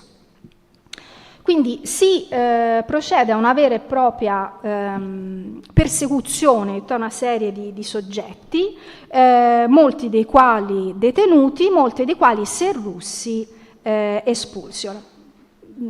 Una serie di esempi, se volete poi li riprendiamo nel dibattito, ma interessante su come proprio si costruisce il medaglione identificativo di questi soggetti. In tutte queste schede appare sempre un moralmente considerato nome rece buen concepto, porque, por ejemplo, frecuenta el trato de hombres de dudosa conducta, calificados algunos de invertidos o medios de subsistencia que le facilitan relaciones con mujeres de amor fácil. Quindi si comincia a utilizzare non più delle forme di identificazione legate a aspetti politici, ma anche moralmente stigmatizzanti. Una questione interessante su cui passo velocissimamente per poi arrivare alle conclusioni è relativo alle donne, perché ovviamente nel loro caso l'aspetto morale è ancora più forte, ancora più enfatizzato nelle schede del Ministero degli Interni. Qui una di queste appunto è Dorotea Molitor Davidoff, in cui chiaramente l'aspetto legato ai costumi e alle modalità di vita, di sopravvivenza che queste persone avevano è centrale per poi considerarle indegne di permanere, di restare sul territorio spagnolo, nonostante abbiano proceduto a ciò che era richiesto agli stranieri, cioè registrarsi e iscriversi nei registri consolari. Quindi diciamo sono tutte persone che a norma di legge non potevano essere né detenute né espulse, ma ciò nonostante, data la condizione, eccetera, eccetera, si procede. È noto del resto l'incidente del naufragio della Manuel Calvo, cioè una imbarcazione dove vengono appunto caricati parte russi e rumeni e bulgari che vennero ritenuti appunto soggetti pericolosi, spediti proprio nel bel mezzo della massima recrudescenza della guerra marittima verso il Mar Egeo. Ancora non avevano deciso dove sbarcarli, che esplose su una mina, uccidendo circa 150 persone, fra appunto donne, bambini, soggetti che erano stati caricati su questa nave e tutto l'equipaggio. Quindi ci sono anche diciamo, eventi che comunque non ottennero particolare attenzione da parte della stampa,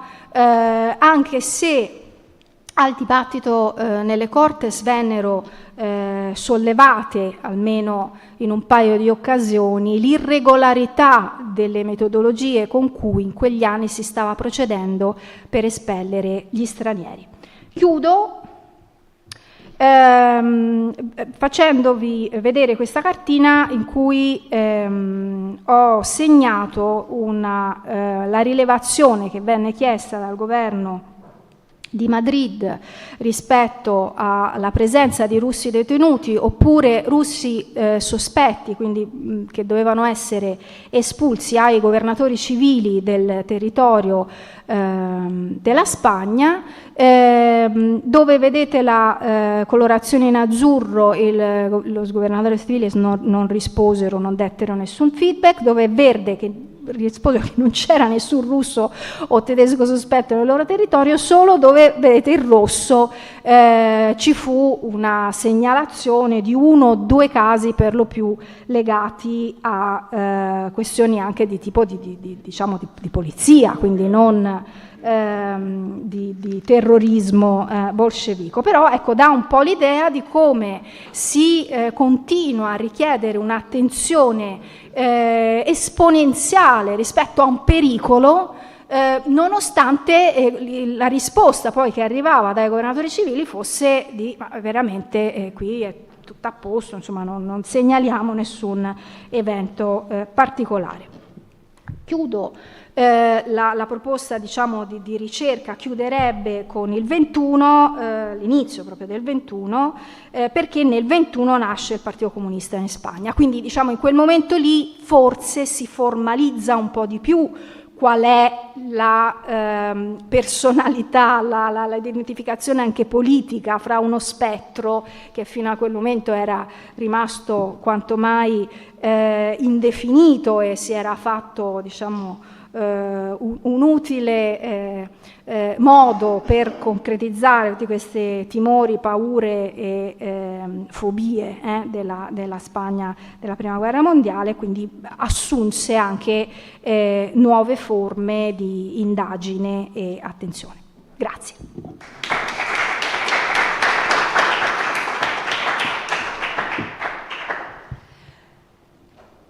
Grazie mille Marcella Aglietti. Adesso io direi che facciamo 10 minuti di pausa e ci vediamo qui intorno a 5 alle 5 per gli altri 2 interventi.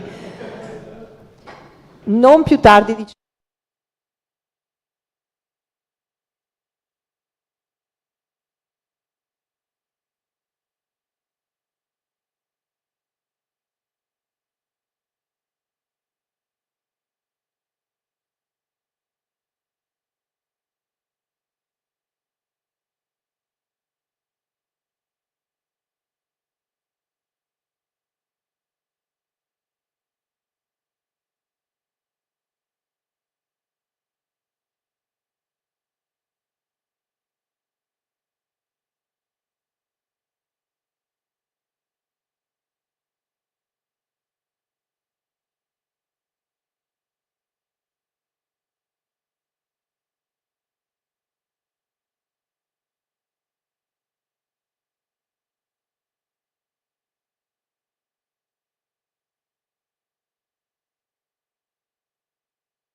per cui cercate di rimanere sui 25 minuti. Vado anche un pochino più veloce. Julian Sanz, professore di storia contemporanea all'Università di Valencia, la sua principale linea di ricerca si concentra sull'evoluzione della destra spagnola e sull'articolazione della dittatura franchista, studiando la radicalizzazione controrivoluzionaria degli anni 30 e la cultura politica falangista, i governi civili e le istituzioni locali durante il periodo franchista. Tra le sue pubblicazioni spicca la monografia España en camisa azul, falange, cultura politica, y poderes locales. L'intervento di oggi indaga il processo attraverso il quale la destra spagnola negli anni 30 e 40 sviluppò una identità politica fortemente centrata sull'anticomunismo come elemento legato alla costruzione dell'identità nazionale. Quindi io direi che ci fermiamo qui. Il titolo dell'intervento è Anticomunismo e nazionalismo come elementi chiave della destra spagnola negli anni 30 e 40. Grazie mille, Julián. Grazie a te. Io innanzitutto vorrei ringraziare all'organizzazione di queste giornate, in particolare a Carlo Verri e a Alfonso Botti per pensare che io potessi offrire qualche cosa di interesse, spero di sì, qualche spunti almeno, e anche alla professoressa Deborah Besseghini per la sua gentile presentazione. Bien, el objetivo de esta presentación, como se ha señalado, es tratar de analizar o de ofrecer algunos apuntes sobre las características, la evolución de los discursos y de los imaginarios anticomunistas de las derechas españolas de los años 30 y 40, de las décadas de 1930 y 40, aunque sin dejar de mirar un poco más atrás y adelante, y en ese sentido tocar dos ejes de análisis interconectados, ¿no? Uno del análisis de los lugares comunes, de los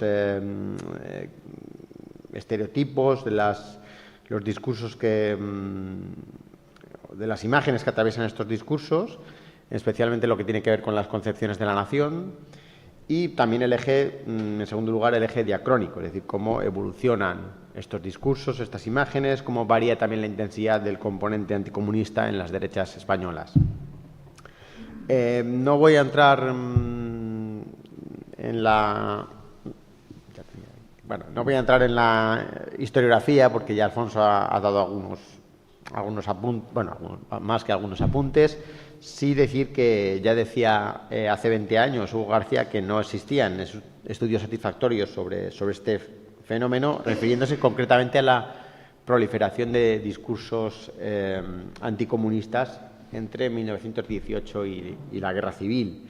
Y, bueno, alguna cosa más hay, pero no hay gran cosa. Es curioso porque los otros enemigos de la patria por excelencia para las derechas españolas, el judaísmo internacional o la masonería, sí tienen estudios específicos al respecto con mayor detalle, y el anticomunismo, que acabó siendo decisivo en la legitimación de la dictadura franquista y en la identidad de las derechas españolas, sin embargo, no lo tiene.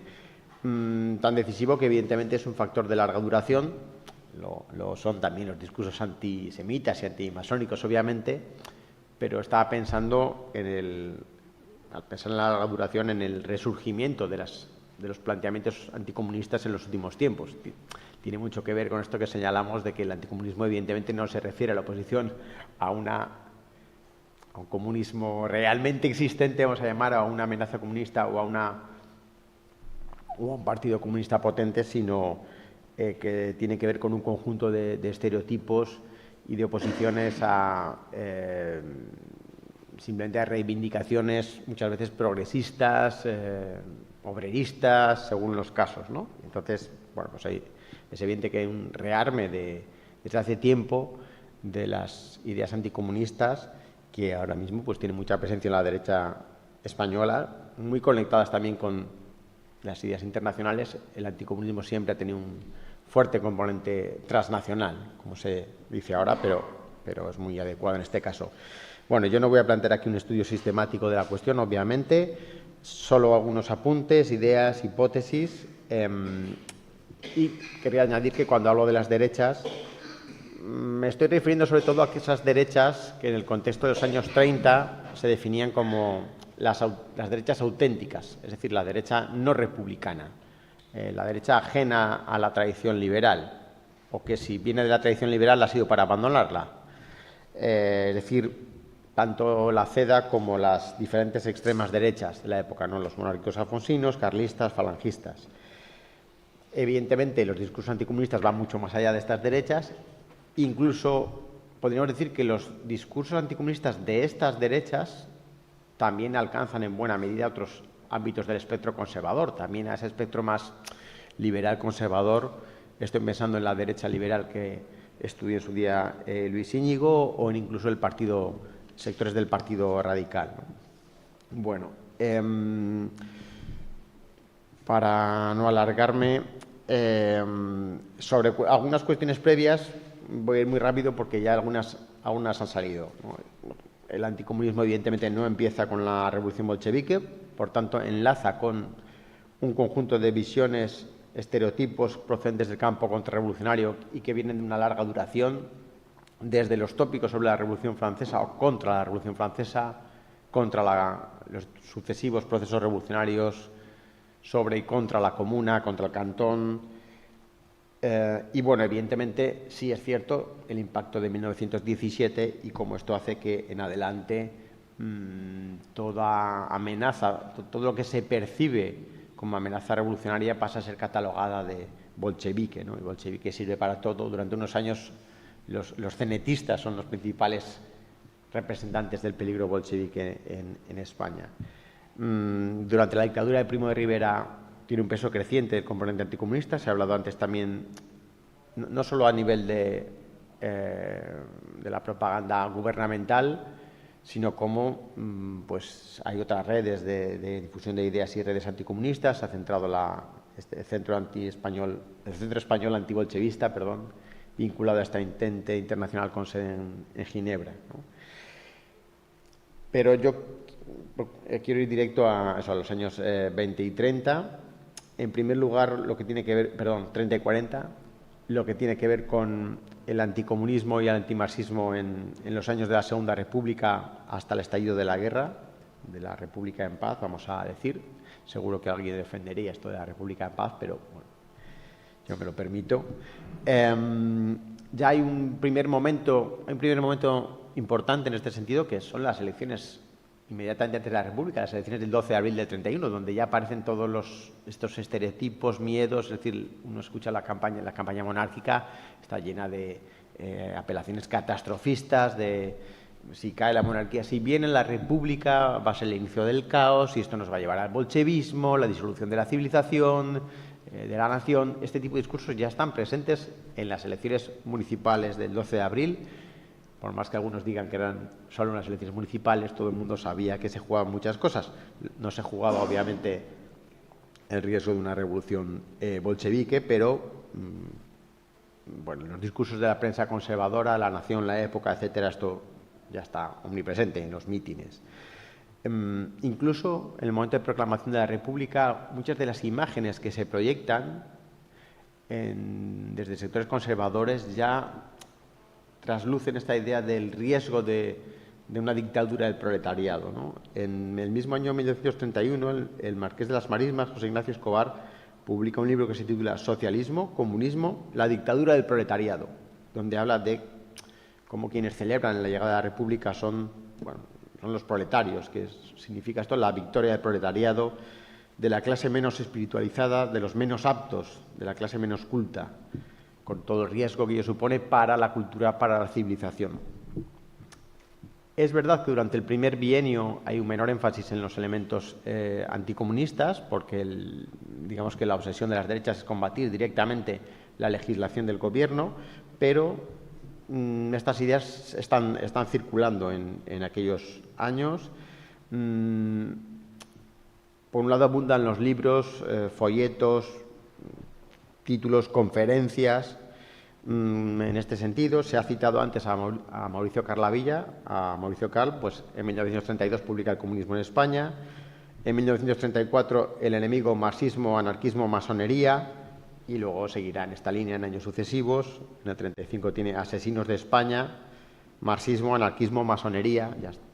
La idea de los enemigos de la nación ya está obsesivamente recurrente, y también la interconexión entre diferentes enemigos que están entrelazados, ¿no? Que están conectados.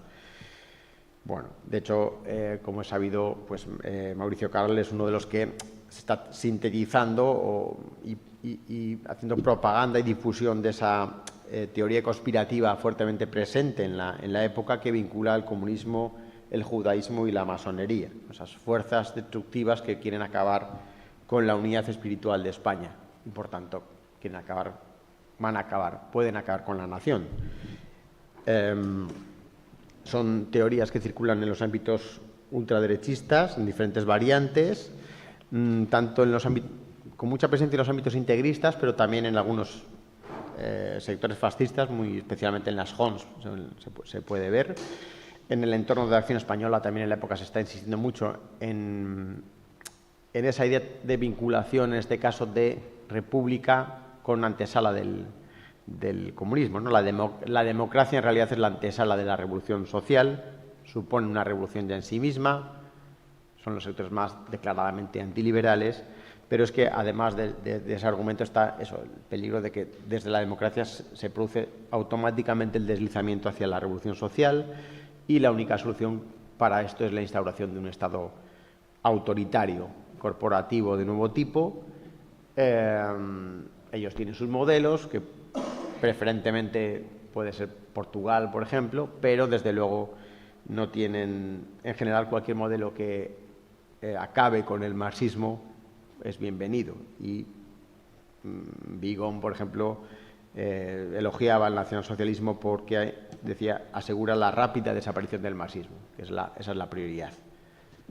Aunque ya sabemos que, efectivamente, como se ha dicho antes, el marxismo, el peligro comunista, el peligro marxista lo engloba un poco todo, ¿no? La derecha católica del debate y de la CEDA también subraya mucho los componentes antimarxistas.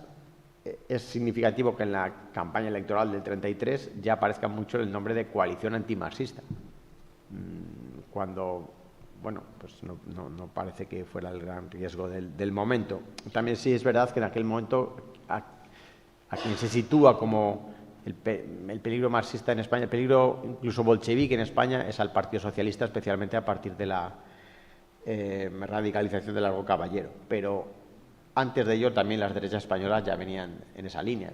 O sea, el hecho... hay algún autor que dice que la llamada bolchevización de Largo Caballero tiene que ver con esa fijación de las antimarxistas o el peligro revolucionario, la percepción de peligro revolucionario por las derechas. Creo más bien que pocos. Eso ya está presente desde mucho antes, ¿no? Eso se ve muy bien también en lo que tiene que ver con la reforma agraria. En el programa de Acción Nacional, es decir, en el primer momento de lo que luego sería Acción Popular, ya se dice que la legislación agraria que se está empezando a aplicar y los proyectos de reforma agraria, dice, son un reflejo clarísimo de la colectivización de tierras que trata de implantar Stalin en Rusia.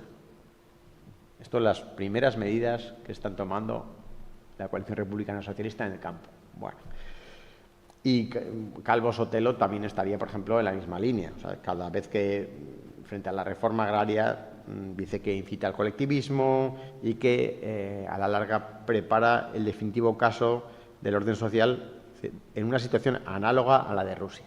Que en realidad la reforma social en el campo es el comunismo. Y es el comunismo encima al estilo de Stalin, ¿no? Bueno, evidentemente aquí hay mucho de instrumentalización. Hay una combinación de los estereotipos, donde cualquier cambio social se piensa, realmente se acaba interiorizando que lleva a la revolución, y luego un factor de instrumentalización, no sé hasta qué punto, con el cinismo del representante de United Fruit que antes se comentaba, o hasta qué punto realmente ha calado, se han interiorizado esos estereotipos con tanta fuerza en los políticos derechistas de la época. Los fascistas españoles desde su inicio también van a hacer mucho hincapié en su anticomunismo y en su antimarxismo. Ramiro Ledesma decía eso, que nuestra negación radical es el marxismo, y Falange se va a oponer al comunismo por considerarlo materialista, por la negación de los valores espirituales y religiosos, internacionalista, lo cual era un pecado mortal para una ideología nacionalista radical como el falangismo, y divisor. Evidentemente el comunismo va de la mano, como el socialismo, de la lucha de clases, por tanto de la división de la unidad nacional, y por tanto debe ser exterminado, ¿no? Porque trae resentimiento, odio de clase, y frente a esa revolución de clase ellos proponen o dicen que defienden una revolución nacional, o sienten que defienden una denominada revolución nacional. Bueno, hay toda una serie de citas de los diferentes líderes políticos de la época, especialmente de los vinculados al fascismo español. Quizá no voy a entrar para no alargarme mucho, pero hay una obsesión por cómo la dictadura del proletariado, dice José Antonio Primo de Rivera, os hará vivir sin sentimiento religioso, sin emoción de patria, sin libertad individual, sin hogar y sin familia. El miedo a la sociedad como en un hormiguero.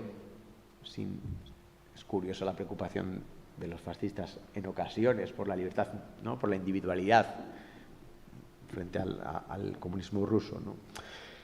La obsesión porque el socialismo está vinculado a un sentido materialista de la vida, su carácter destructor de la civilización occidental y cristiana. También aparece ya muy presente el tópico que vincula la revolución social y el comunismo con lo asiático como enemigo de la civilización y lo enemigo de Occidente. También decía ya José Antonio Primo de Rivera, los niños de las escuelas empezaron a levantar el puño y los obreros socialistas a mirar por la calle con la altivez de quienes, si toleran la vida de restos mortales, es por pura condescendencia. Un aire ruso, asiático, opresor, creaba todo aquello. Empezaba a forjarse la dictadura del proletariado. Bueno, y frente a ello, pues, la revolución nacional que supere la lucha de clases, como venía reivindicando desde el principio Ramiro Ledesma. Por supuesto, el más directo digamos, en la síntesis de nacionalismo revolucionario, como se proclamaba, y nacionalcatolicismo, es Onésimo Redondo. Dice, el comunismo es una plaga del alma, lo combatiremos sin tregua porque busca destruir a Dios y a España. Y esa es la vía de hacer un frente común, además, con las derechas. En la idea de plantear un sentimiento o un eje hispánico frente a los enemigos de Dios y de España. Bueno, es evidente en todo caso que cronológicamente 1934 es un punto de inflexión y no por los cambios del PSOE, sino más bien por la Revolución de Asturias, en el sentido de que la Revolución de Asturias sí que tiene bastante para las derechas de profecía cumplida. Quienes se están obsesionando con que la república, la democracia trae la revolución y de golpe encuentran un conato de revolución donde se hacen realidad sus pesadillas, que además son magnificadas extremadamente por la prensa, y es evidente que hay una campaña orientada a generar miedo a la revolución en los sectores conservadores. Esto refuerza extremadamente esa idea de peligro comunista.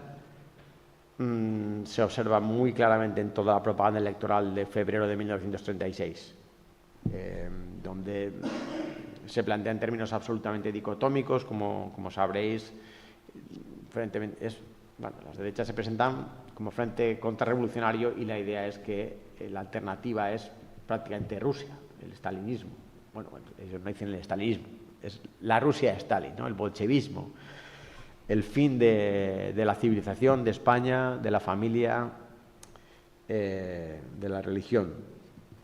Eso se agudiza con la victoria del Frente Popular, se presenta, también se procura presentar al Frente Popular como un nuevo gobierno Kerensky, como la antesala de la revolución, y por tanto en ese momento podríamos decir que ya están presentes todos los materiales culturales o la gran mayoría de materiales culturales que luego serán que darán pie al anticomunismo de las derechas españolas en las décadas siguientes. Eso sí, luego reforzados de nuevo por la guerra civil. La experiencia de la guerra civil se lee además a través de esos materiales culturales, todo ese imaginario anticomunista.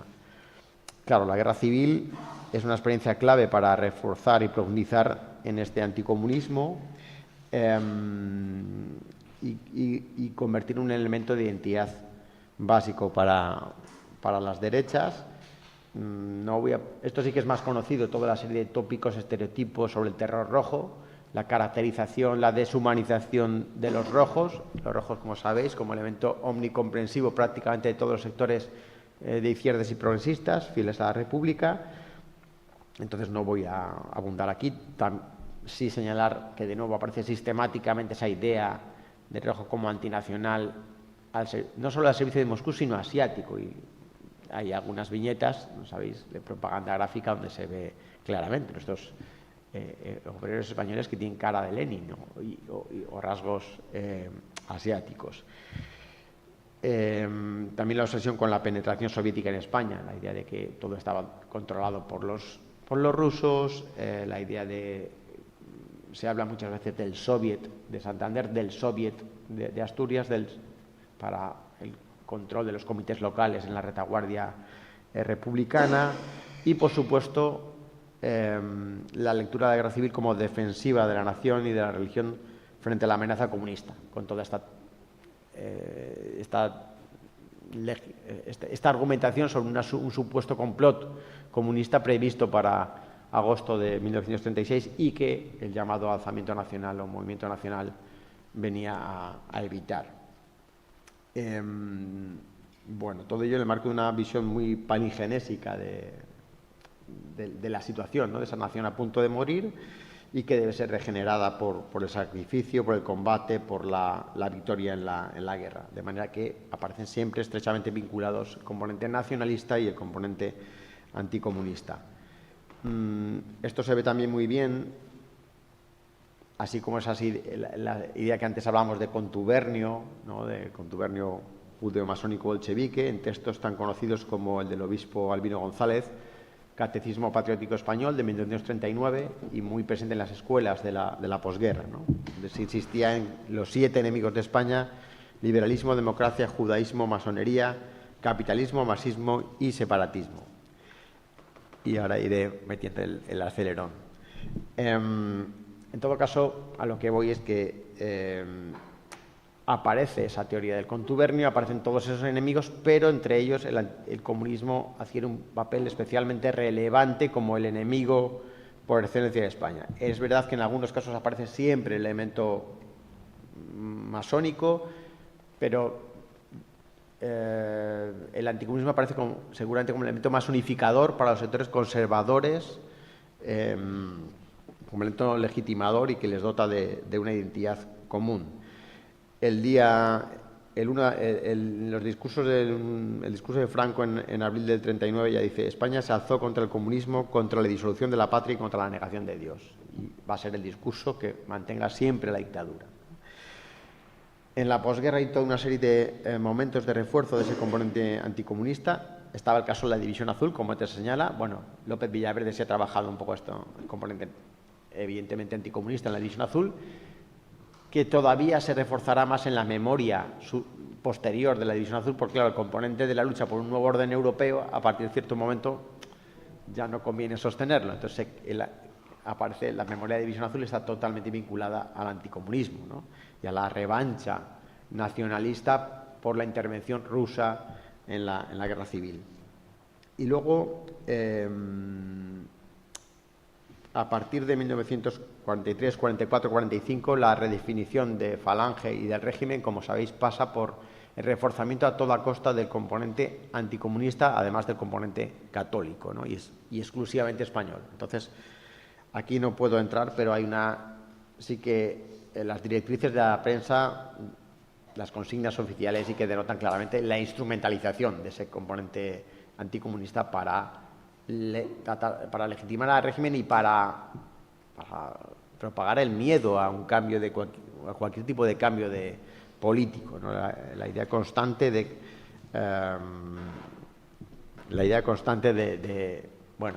que o Franco el comunismo, como se dice en la campaña del referéndum de 1947. Cualquier paso atrás abrirá la puerta al comunismo. Si viene don Juan, luego vendrá la República y luego el comunismo. es una obsesión sistemática y también en los momentos de aislamiento internacional de España un discurso victimista, numantino, de resistencia, de afirmación, paradójicamente, de la soberanía nacional frente a la injerencia extranjera, ¿no? Todos son maniobras masónicas y comunistas contra España. Entonces se busca exacerbar el sentimiento nacionalista frente a esas campañas exteriores. Bueno, traía algunas cosas más, pero creo que voy a ir terminando ya. Por tanto, aquellos años se refuerza ese componente anticomunista, se insiste mucho en España como primer país que había sufrido en sus carnes el comunismo, el primer país de Europa Occidental al menos, y como vanguardia de la lucha anticomunista, con la ventaja de ser el primer país en vencer al comunismo, se decía.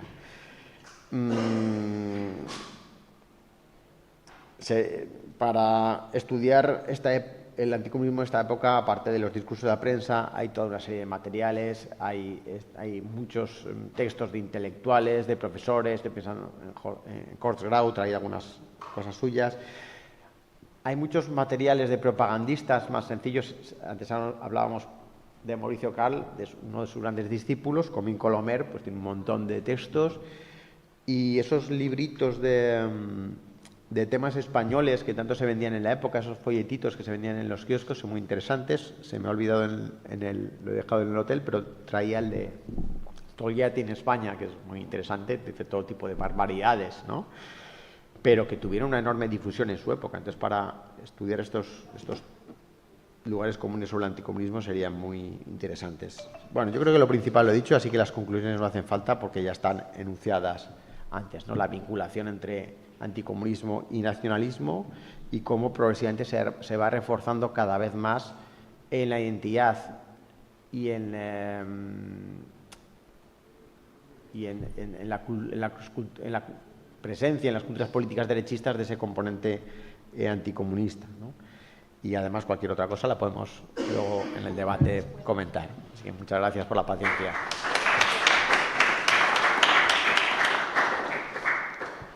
Grazie per il perfetto rispetto dei tempi.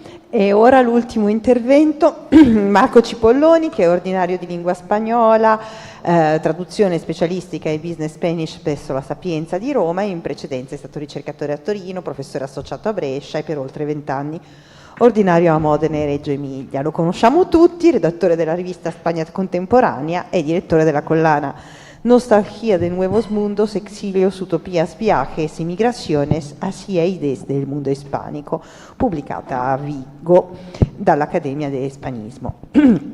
Tra i campi di ricerca abbiamo traduzione audiovisiva, audiovisual literacy, commercio e fortuna internazionale dei film, storia delle idee, con particolare riferimento all'età della conquista e all'illuminismo. Quindi insomma una storia culturale a amplissimo raggio. L'intervento di oggi tra stereotipi religiosi, propaganda nazionale e guerra fredda, immagini anticomuniste del comunismo e dei comunisti nel cinema spagnolo degli anni del franchismo. Ok. Grazie della presentazione. Colgo l'occasione anche per ringraziare gli organizzatori, tutti quelli che si sono in qualche modo impegnati per rendere possibile la nostra venuta qua. Mi scuso perché io arrivo con una certa raucedine tosse che spero non ostacolerà troppo l'esposizione. Ho cercato di doparmi nella misura del possibile del legale e vediamo se questo dopaje funziona. Parlo in italiano, preferite spagnolo, italiano? Va bene, ok. Dunque, poi ringrazio anche chi ha parlato prima di me perché in realtà si collegano abbastanza i due discorsi anche cronologicamente, perché io partirò con qualche considerazione sulla seconda metà degli anni 30 e gli anni 40 di tutto l'intero franchismo, ma poi ci concentreremo sugli anni 50 perché secondo me sono quelli in cui tutte le tipologie di cinema, di propaganda, di discorso propagandistico attraverso audiovisivi del franchismo trovano diciamo una coesistenza e quindi le vediamo una in contatto con l'altra, una in dialogo con l'altra, per una serie di ragioni anche circostanziali, il fatto che comincia a metà del decennio a trasmettere televisione spagnola, il fatto che c'è un po' di influenza del maccartismo, il fatto che ci sono le Conversaciones de Salamanca a metà degli anni 50, che sono la svolta cinecritica dell'autocoscienza del cinema spagnolo. Ci sono tutta una serie di eventi negli anni 50 che rendono particolarmente interessante gli anni 50 come laboratorio per riflettere su questa faccenda, quindi mi soffermerò poi su qualche caso degli anni 50. Per incominciare vi proporrei una minima periodizzazione tipologica del tipo di audiovisivi propagandistici che si producono durante il franchismo. La propaganda è una dimensione più puramente discorsiva di quelle che abbiamo esplorato prima, cioè tutte quelle di cui abbiamo sentito parlare adesso. C'è un côté discorsivo, ma ci sono anche degli aspetti non discorsivi. La propaganda invece punta, diciamo, apertamente sul creare una realtà parallela, fondata e costruita discorsivamente, che è normalmente più coesa, più coerente apparentemente di quella contraddittoria in cui noi poi viviamo, insomma. E quindi il discorso della propaganda manifesta una certa coerenza se uno lo accetta come un sistema chiuso, il discorso di propaganda, cioè lo prende così com'è, quello si presenta come un oggetto abbastanza compatto. Diciamo che nel periodo della guerra civile il controllo sugli audiovisivi e su prensa e propaganda ce l'ha sostanzialmente Falange, il che significa che non è che è un discorso articolato solo da Falange, però significa che Falange ha la regia di questo processo di composizione tra quelle che saranno le varie anime, poi addirittura le famiglie politica del franchismo. Il primo punto importante è proprio la declinazione del nazionalismo fascista spagnolo, che è quello proprio di Falange, con tratti di volontarismo, con invece un tentativo di riassorbire strumentalmente un discorso che usa il cattolicesimo come strumento importante del discorso, ed è la metafora militante della crociata, che è quella che domina molti aspetti, molti codici della propaganda, ma anche quella in qualche modo cinematografica. La fase immediatamente successiva, quella che noi conosciamo come fase autarchica, ha un riflesso interessante, perché il regime comincia lentamente a liquidare, a dismettere il ruolo e il protagonismo di Falange, per ovvie ragioni di opportunismo internazionale. Insomma, quando si capisce che la guerra non arriverà alle potenze dell'asse, le sfortune politiche di Serrano Suñer, eccetera, eccetera, sono tutte cose che determinano la progressiva marginazione de Falange. Questa marginazione avviene nel caso del cinema un po' più lentamente che altrove, perché su quella materia, come dire, erano quelli che ne sapevano in sostanza, e quindi avevano, come dire, un nocciolo di competenza che gli consentiva di esercitare un po' più di resistenza.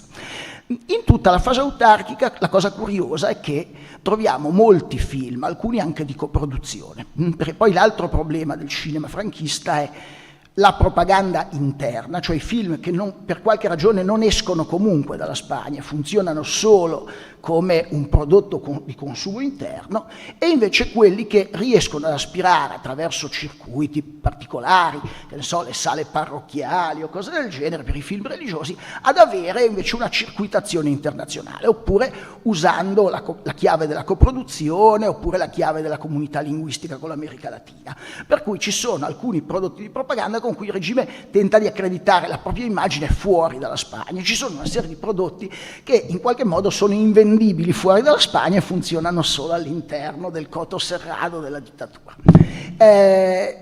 Nel corso del periodo autarchico la cosa che a me ha colpito particolarmente è la quantità di film che raccontano vicende che rappresentano una comunità assediata. Qualche volta sono retrospettive, cioè parlano della guerra civile, l'assedio dell'Alcázar, il santuario no se rinde, no, questi film dove c'è una comunità religiosa, militante, militare, che resiste a un assedio, e che ovviamente è anche una metafora della Spagna autarchica, della Spagna isolata. E lì viene a maturazione un tema, che è quello un tema sessista, se volete, nella struttura di questi film, che è sia di coproduzione come l'assedio dell'Alcázar, sia quelli di produzione solo spagnola. Alcuni sono ambientati in zone missionarie, in zone coloniali, insomma c'è sempre una comunità cristiana o dove i cristiani proteggono dei deboli che si difende da un assediante, indipendentemente adesso dall'identità di assediati e assedianti. Non è nemmeno, diciamo, così politicizzato da esplicitare troppo questo livello, però c'è un meccanismo di coesione in questa comunità che deriva dall'assedio, dal fatto di essere sotto pressione e di proteggere i deboli. Chi sono i deboli? I deboli sono le donne e i bambini, fondamentalmente. Qua comincia un'inflazione di bambini dentro al cinema spagnolo, un cine con niño, no? Si è detto, e che ne troveremo migliaia di esempi, nel film religioso Marcelino, oppure dopo le saghe anche ieri, l'antefatto della vita di Marisol, perché a Pepa Flores comincia cantando, è una saga quasi ispano-italiana, perché la bambina viene in Italia, la famiglia è ispano-italiana, noi la prima volta che la vediamo lei sta ensaiando Santa Lucia, sta cantando Santa Lucia.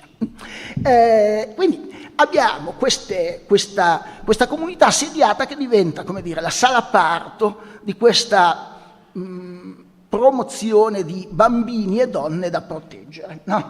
E che saranno la specialità con cui il cinema franchista si accrediterà negli anni 50.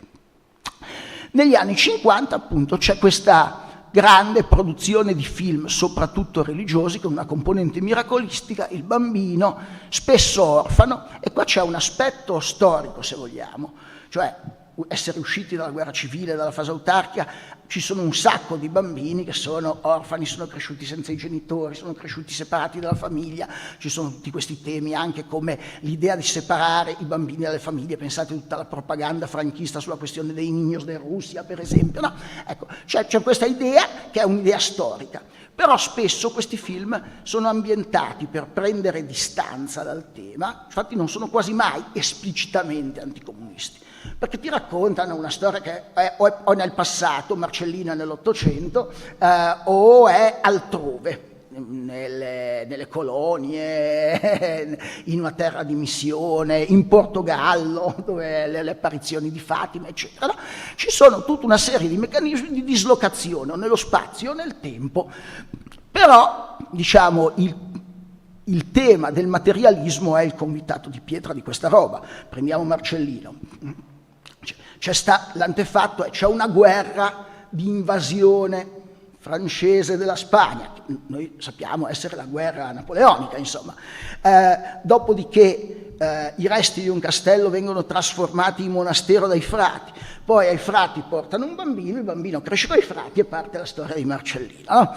Ecco, questo tipo di antefatto, l'idea dell'aggressione straniera, l'idea del materialismo, delle idee della rivoluzione francese, è abbastanza evocativa di quel sistema di stereotipi che in qualche modo poi vanno a finire anche e insomma lo spettatore non fatica tanto a capire che lì c'è un punto di intersezione tra queste cose.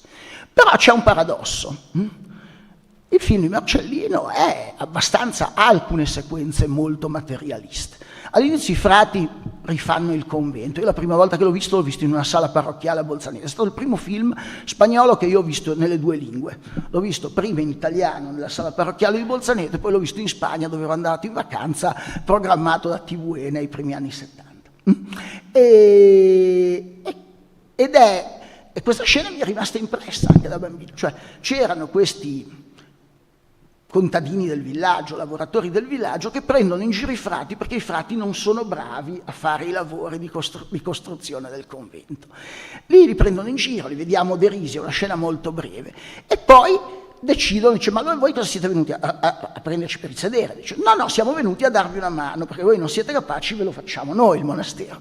E questi gli costruiscono letteralmente il monastero, si mettono mano alla obra, entrano e sanno come fare, no? E i frati poi alla fine ringraziano il Signore e la Madonna per averli aiutati a costruire il monastero. E questi dicono: come qua il Signore e la Madonna? Vi abbiamo aiutato noi, insomma. No? C'è questo confronto con le classi lavoratrici che dicono: noi siamo quelli che abbiamo fatto il lavoro. Ma persino il famoso miracolo di Marcellino, se volete, quello insomma di parlare col crocefisso che sta in soffitta e di rubare il pane e il vino dalla mensa dei frati. Il pane e il vino sono quelli della messa, ma non sono quelli della messa, lui li ruba alla mensa dei frati e glieli porta, E quando dice, ma noi vediamo questo miracolo, noi il miracolo non lo vediamo mai, vediamo il bambino che vede il miracolo, no? Di Gesù Cristo, sappiamo che scende dalla croce, si siede, mangia il pane, beve il vino, ma non lo vediamo bene in questa versione. E Marcellino spiega, cioè, perché l'hai fatto? Cioè, perché mi hai portato questa? Cioè, perché ti ho visto che tenías cara de hambre, perché ho visto che c'avevi la faccia di uno che ha fame.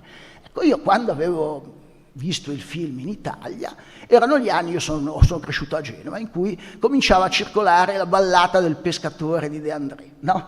Che è stata spesso associata a una sorta di sovrapposizione di cristianesimo e comunismo, no? E in particolare i versi, quelli dice, cioè questo dice dammi il pane, dammi il vino perché io sono un assassino, cioè quello dice non si guardò neppure intorno, sorrise allora il vecchio al giorno, non si guardò neppure intorno, ma verso il vino e spezzo il pane perché dicevo sete o fame, cioè che tu sei un assassino, che sei Gesù Cristo non mi interessa, se hai sete, se hai fame ti do da mangiare, ti do da bere, no? Quindi a suo modo Marcellino è involontariamente comunista, la censura franchista non se n'è accorta, ma un pochino il suo punto di comunismo Marcellino ce l'ha.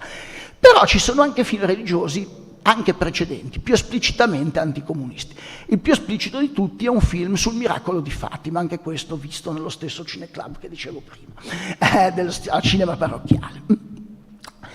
Il miracolo di Fatima racconta la storia delle apparizioni della Covas de Iria in Portogallo, insomma, Leiria, eccetera, eccetera,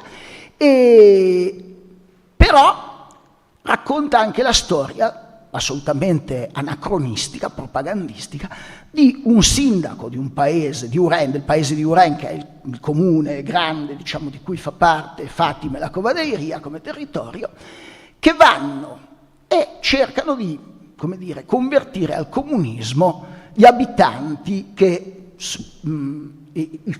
vivono di stenti nella taverna locale. Ora questa cosa, il Partito Comunista nasce a Lisbona nello stesso anno del Partito Comunista Italiano e del Partito Comunista Spagnolo. Le apparizioni sono di diversi anni prima, sono del 17, insomma, c'è tutta la storia della Russia, della rivoluzione russa, del fatto che la Madonna parla ai bimbi, ma tutto questo noi lo sappiamo dopo, anche perché due di tre pastorelli schiattano di Spagnola e la terza pastorella, quella che diventa Suor Lucia, rivela i contenuti delle visioni, molto dopo. Quindi è chiaro che chi fa il film negli anni 50 ha in mente tutto questo collegamento con la rivoluzione d'ottobre, ma il collegamento non era per niente chiaro e non era per niente probabile che ci fossero nel 17 degli agitprop comunisti nella campagna portoghese, quando non c'era neanche ancora un partito comunista a Lisbona, no? Però ovviamente questo non ha importanza, perché lì il tema è la geografia morale, come dicevo, del discorso propagandistico, costruita come una bolla di sapone, come un universo chiuso, e quindi in qualche modo questo tipo lì il discorso anticomunista è più esplicito. Ma non è mai del tutto esplicito, intendiamoci, è esplicito fino a un certo punto, perché nel cinema franchista ci sono due grandi timori. Uno, in questi anni, è che alcuni registi, alcuni professionisti del cinema hanno un passato repubblicano, hanno un passato non franchista. Per ragioni, come dire, professionali diventano poi attivi anche nei generi di propaganda del franchismo, ma non ci si può troppo fidare. E l'altro è la paura di veicolare attraverso il cinema di propaganda un'immagine realistica del comunismo. Quindi spesso questi film non esibiscono il discorso comunista con dei frammenti autentici, tendono a svuotarlo anche simbolicamente, a impoverirlo simbolicamente. Cosa ne viene fuori spesso? Il ritratto di una dittatura, di uno Stato autoritario, burocratico, infraideologico, cioè un autoritratto involontario del franchismo stesso. È il franchismo che si racconta al mondo senza, sotto questa sorta di comunismo epurato, no? Ci sono pochissime eccezioni a questo comunismo epurato e ci portano verso già il decennio successivo. Gli anni 50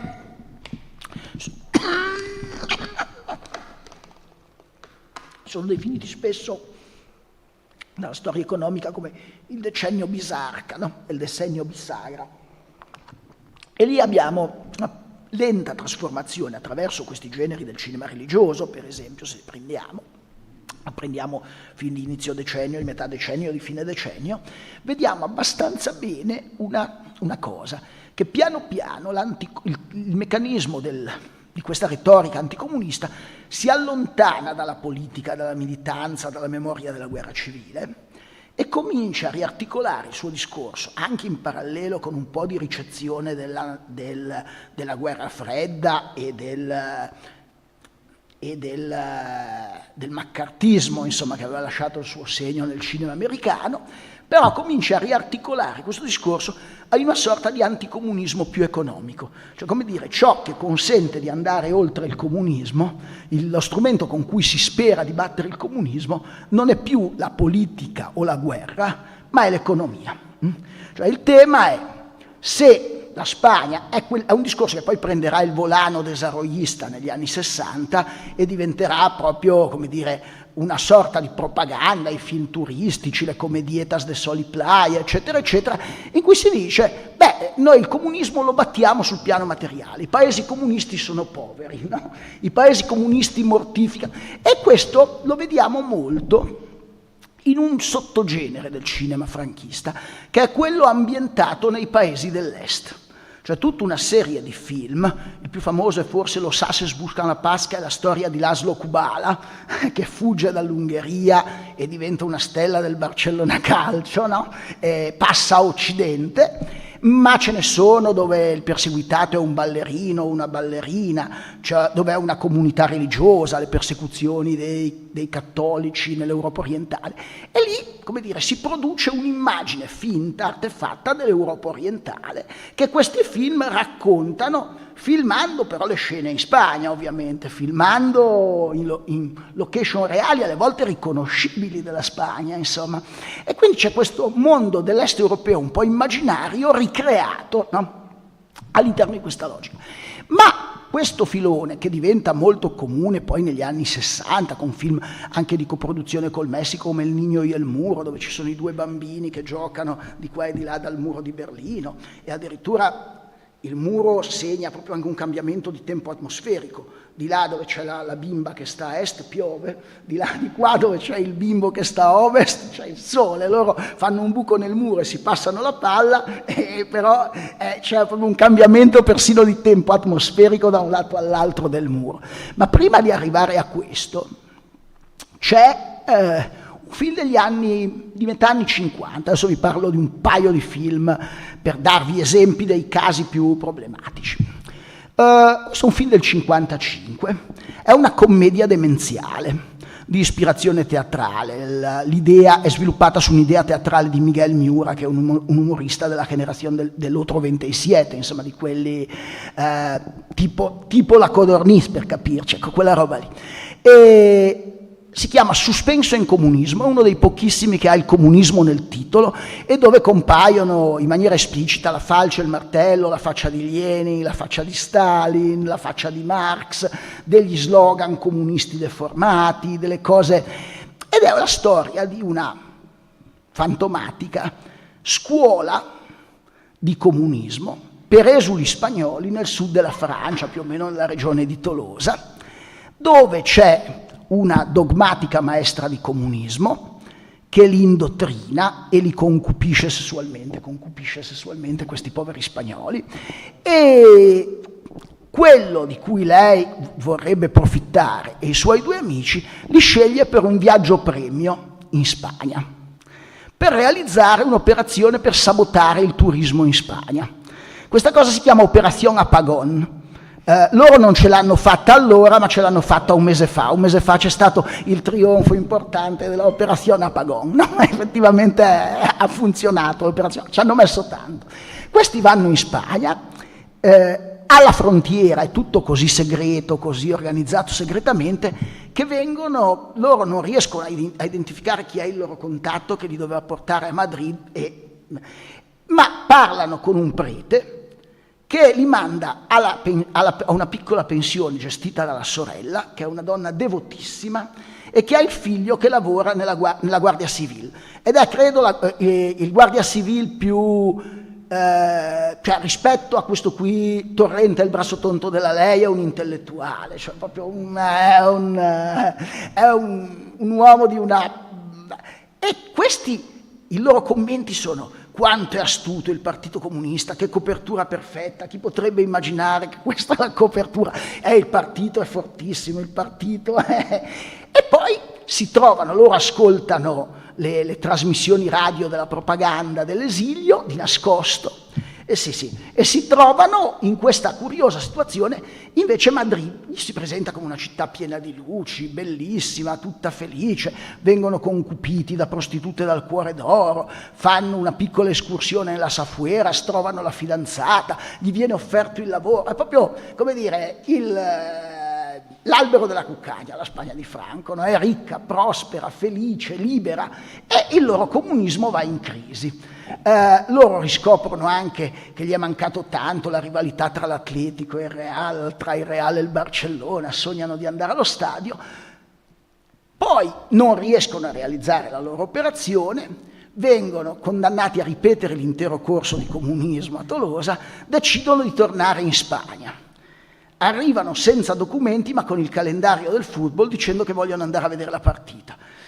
La guardia di frontiera controlla il calendario del football, vede che è vero e li fa passare, no?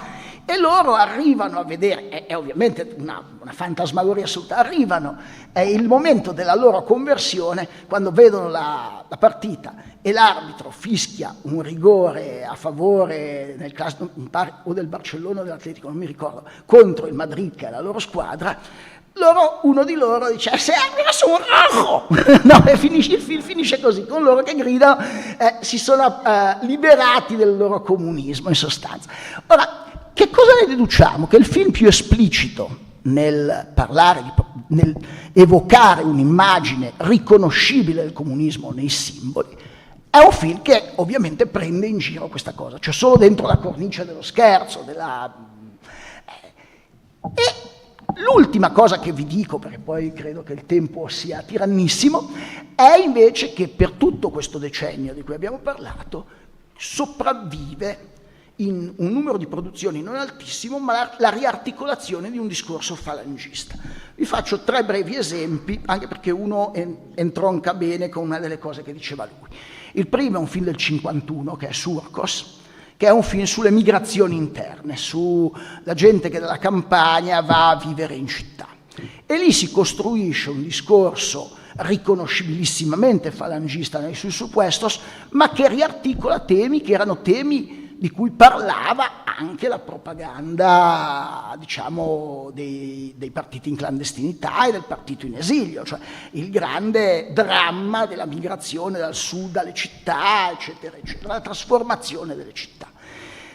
Un caso di metà decennio è Embajadores en el Infierno, che è dedicato proprio alla División Azul, e lì vediamo benissimo questo fatto. La storia è l'anno in cui vengono rilasciati gli ultimi prigionieri della División Azul, che erano rimasti prigionieri in Russia dalla fine della guerra, vengono rimandati in Spagna.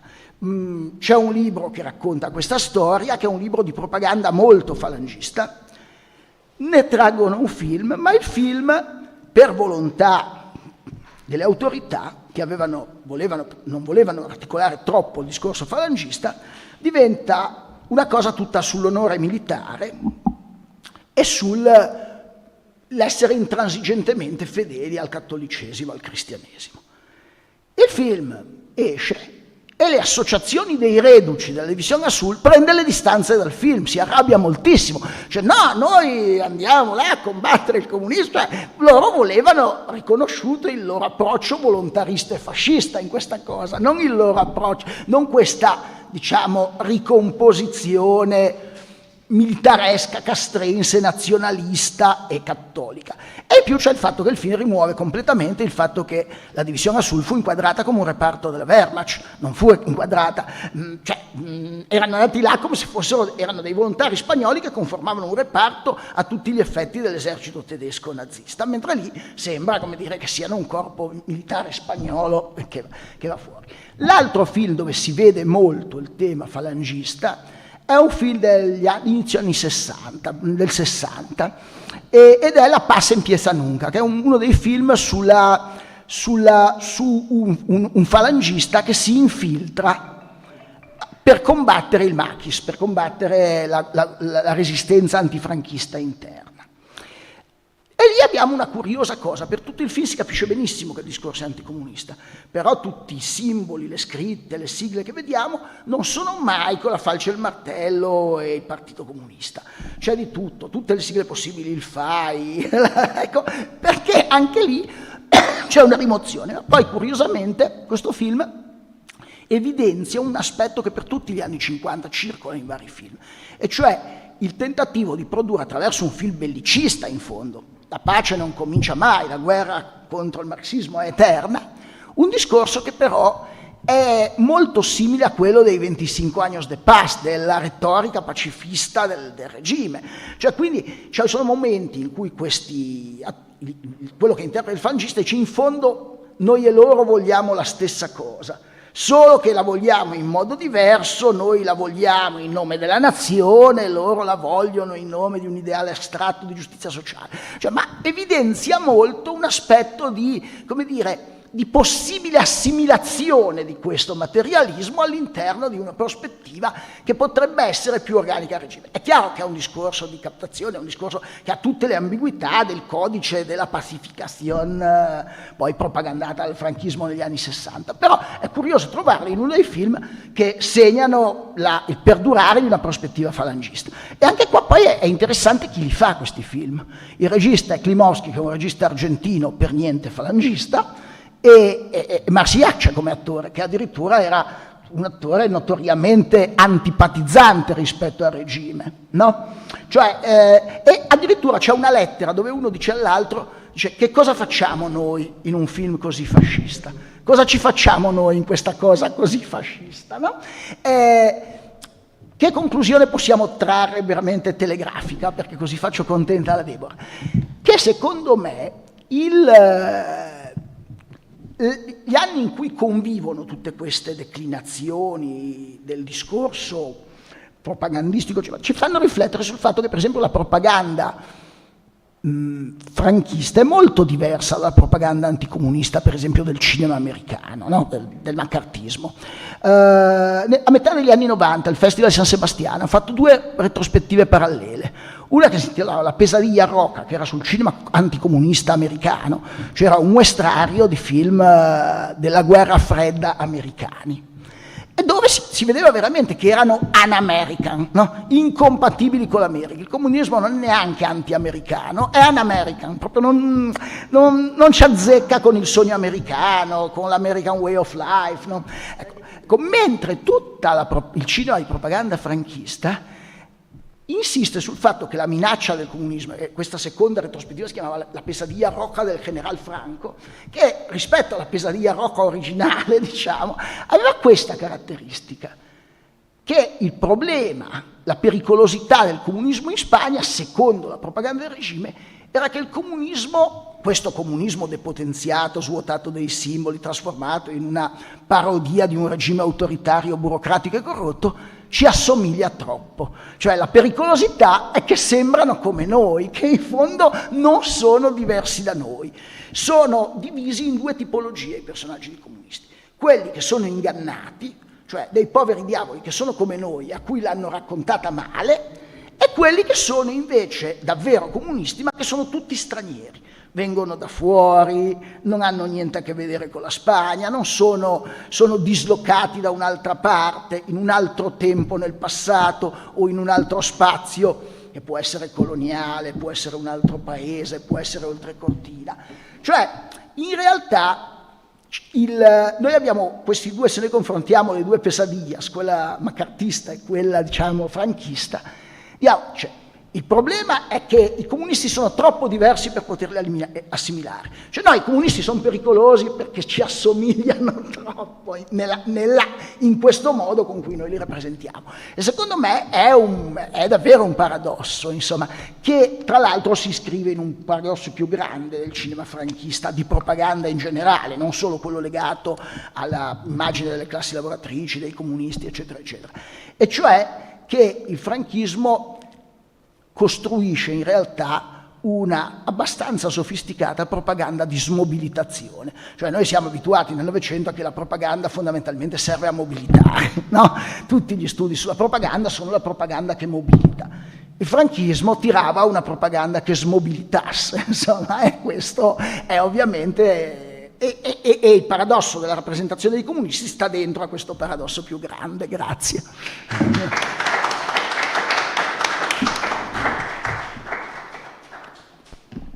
Grazie mille Marco. Io aprirei il dibattito, anzi chiamerei tutti i relatori di oggi magari a mettersi qui, che è più comodo per chi deve fare le domande, magari vederseli. Cosa ne dite? O siete più comodi dove state?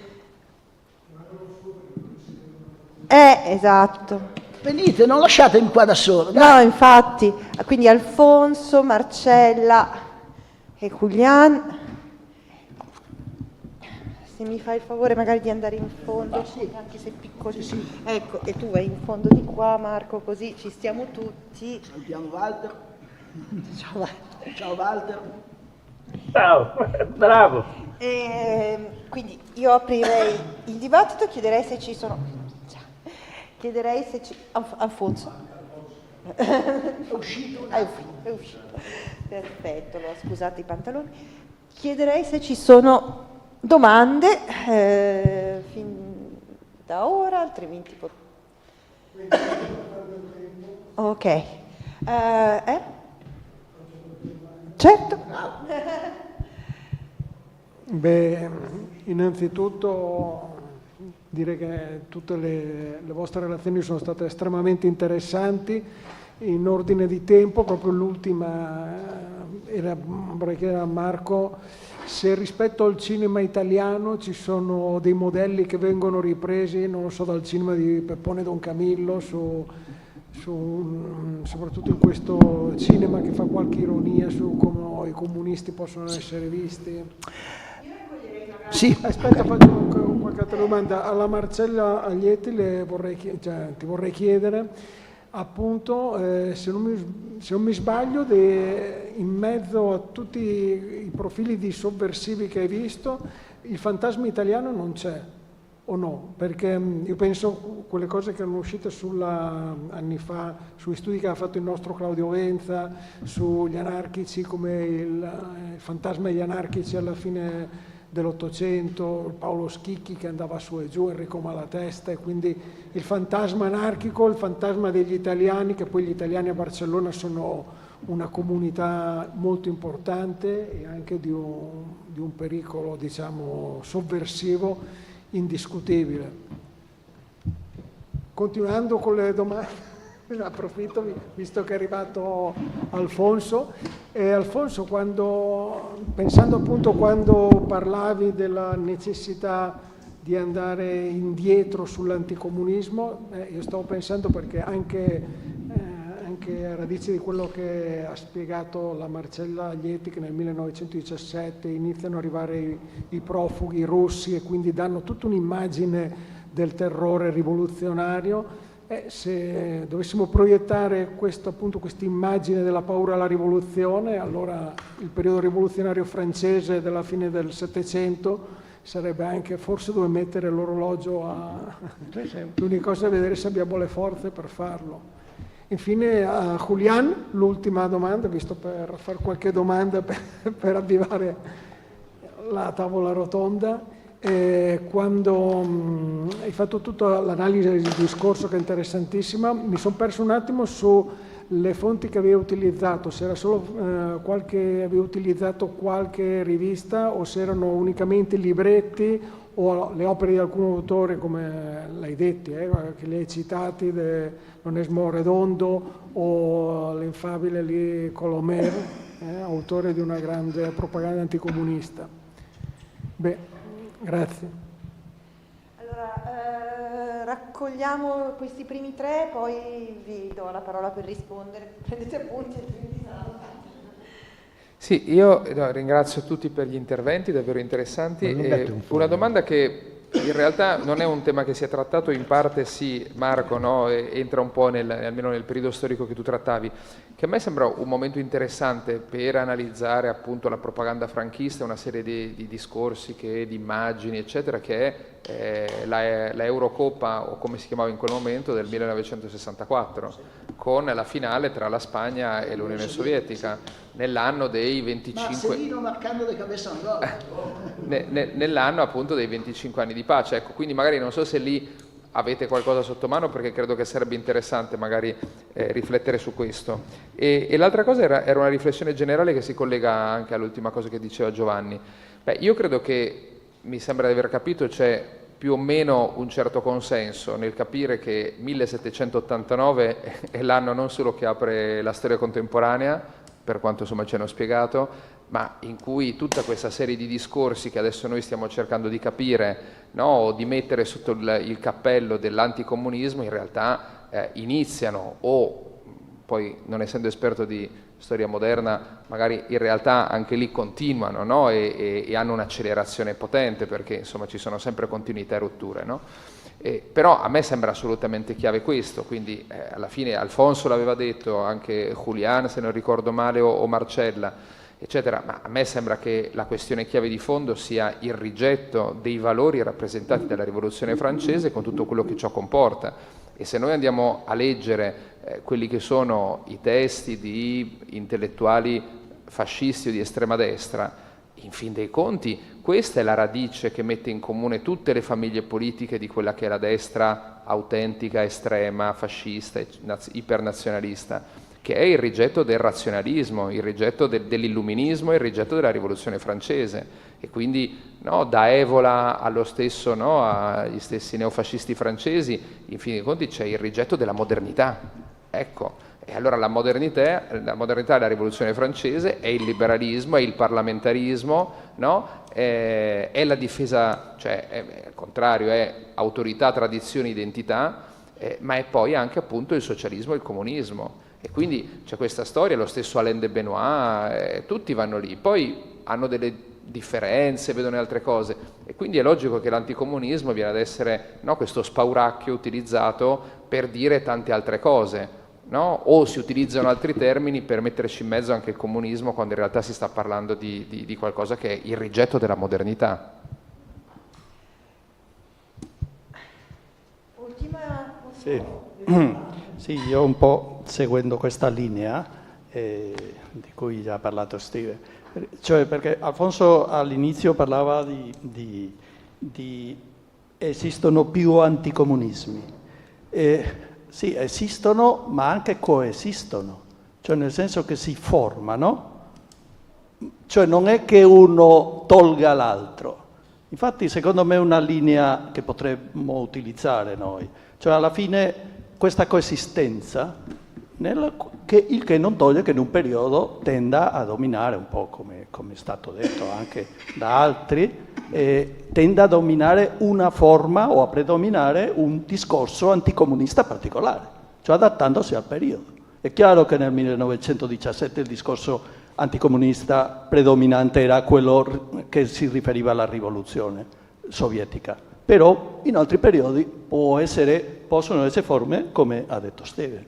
Cioè alla fine, perché il rischio che vedo è che se la prendiamo troppo ampia diventa una cosa che ti sfugge dalle mani, cioè è interessante ma alla fine non si capisce molto bene che cosa stiamo analizzando, nel senso, perché uno potrebbe dire analizziamo il discorso antimodernista, antirivoluzionario, è difficile, invece vedendolo come un insieme di anticomunismi si potrebbe verificare diverse forme. Uno può dire l'anticomunismo verso i comunisti, l'anticomunismo verso i socialisti o forme di socialismo rivoluzionario, l'anticomunismo all'interno degli stessi socialisti, che è quello che avevi detto all'inizio, Alfonso, che esiste ad esempio in Italia, chiarissimo, le forme che diventano all'interno del socialismo contro o altre forme di socialismo, definite un po' addirittura rivoluzionarie. E da questo punto di vista, e poi addirittura si può arrivare a una forma paradossale che io ho visto in quest'ultimo periodo, che ti lascia quasi senza parole, ovvero, non so nemmeno come definirlo, l'anticomunismo utilizzato dagli anticomunisti per imbiancare la loro figura. Ad esempio, in Germania la AfD ha detto che Hitler era in fondo un socialista. No, lui diceva, ma come era nazionalsocialista, in fondo socialismo, comunismo è la stessa cosa. E quindi le parti negative di Hitler sono quelle che in fondo sono quelle dei comunisti.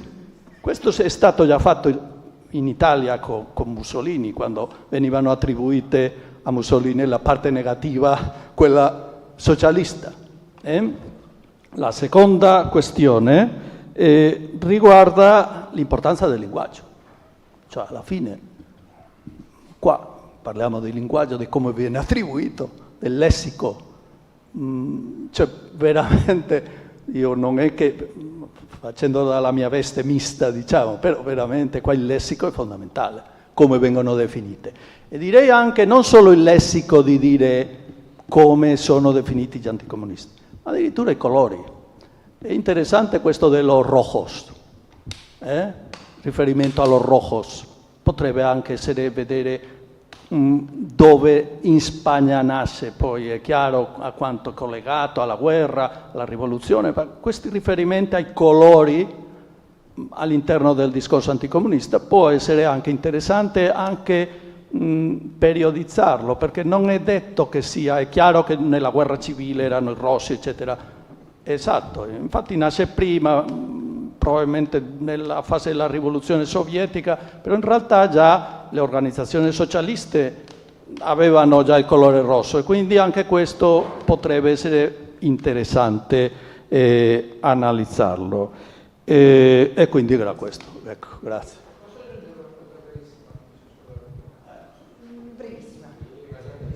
Per mettere un po' di carne al fuoco e così ci discutiamo, ci scanniamo, eccetera. No.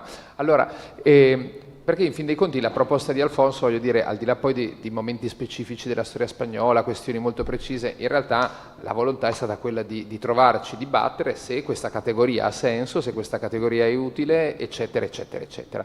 Allora, credo che ci sia una cosa che in parte forse tu, Alfonso, all'inizio hai fatto dei riferimenti, ma su cui io credo che poi bisogna in ogni caso riflettere, che è quanto c'è di specifico nel caso spagnolo riguardo al discorso, ai discorsi anticomunisti. Questa è la questione, perché è logico che tu dicevi, beh, c'è qualche studio in Francia, c'è qualche studio negli Stati Uniti, eccetera, eccetera, ma poi come il discorso antirivoluzionario, in fin dei conti, post 1789 o post 1815 se vogliamo, eccetera, e come tante altre cose, c'è una enorme transnazionalità di questi tipi di discorsi, la circolazione di idee, di stereotipi, di immagini. Allora, quanto c'è poi in fin dei conti? Io credo che è una domanda che dovremmo anche porci, no? Se si vorrà poi continuare con questa riflessione, queste ricerche, quanto c'è poi di specifico o quanto in realtà gran parte di quello che poi troviamo nel discorso falangista, nel discorso del franchismo desarrollista, del discorso della Red Scare 1918-21, no? Di cui parlava anche Marcella, in realtà risponde a una serie di discorsi che stanno già circolando a livello europeo, a livello internazionale. Io non sto dicendo che non c'è una specificità spagnola, dico che però è molto importante capire fino a che punto c'è una specificità e quanto poi invece una serie di discorsi sono frutto di narrative che stanno già circolando in altri luoghi e che vengono importate, adattate nel contesto spagnolo da diversi attori politici, culturali e sociali. A questo punto ne approfitto anch'io, volevo solo aggiungere rispetto alla cosa che diceva Steven, della questione del rifiuto della modernità, quindi 1789, rivoluzione, quindi anticomunismo, in realtà no, un rifiuto della modernità. Forse un rifiuto della rivoluzione, perché forse, e questo lo butto là, anche il conservatorismo ottocentesco è moderno. Un'altra penna, me l'ha usata lui. Facciamo un altro round dopo, questo era un La privilegio penna. che mi ero La penna. autoassegnata, altrimenti loro non si ricordano chi cosa rispondere. Facciamo un secondo round. Sì, perché poi la memoria a una certa età comincia ad abbandonarci. Voi siete giovani, ma credete che ci ricordiamo tutto.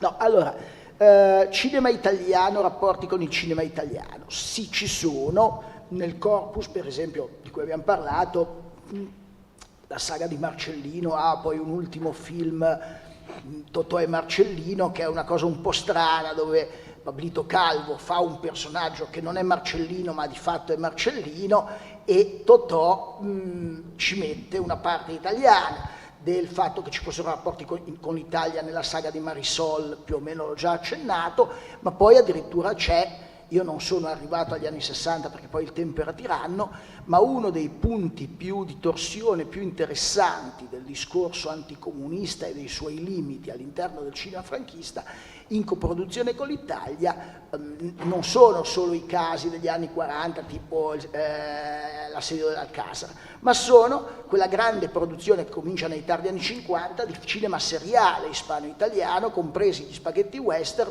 nei quali o anche i peplum, nei quali spessissimo ci sono rivolte di schiavi, rappresentazione della rivoluzione messicana, eccetera, eccetera, e la percezione, la ricezione in Spagna e in Italia dello stesso film è stata abbastanza diversa.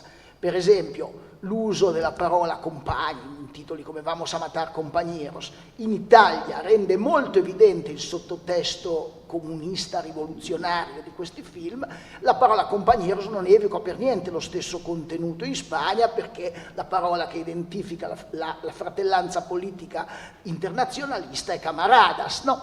Però sono veramente tanti film dove c'è una sorta di spiritualismo, cioè persino tanti preti in questi film, no? Tanti santuari, tanti monasteri, cioè riconoscibilmente sono film, hanno i codici del film di propaganda franchista, però il discorso è un discorso pieno di ambiguità, pieno di pieghe, e lo stesso le comediettas soliplayeras, cioè c'è un'esibizione del benessere della Spagna turistica, ma c'è anche una celebrazione del materialismo. Lì non c'è niente di spiritualista, sono proprio il corpo delle svedesi inteso in tutto il suo peso carnale, insomma, ecco, no?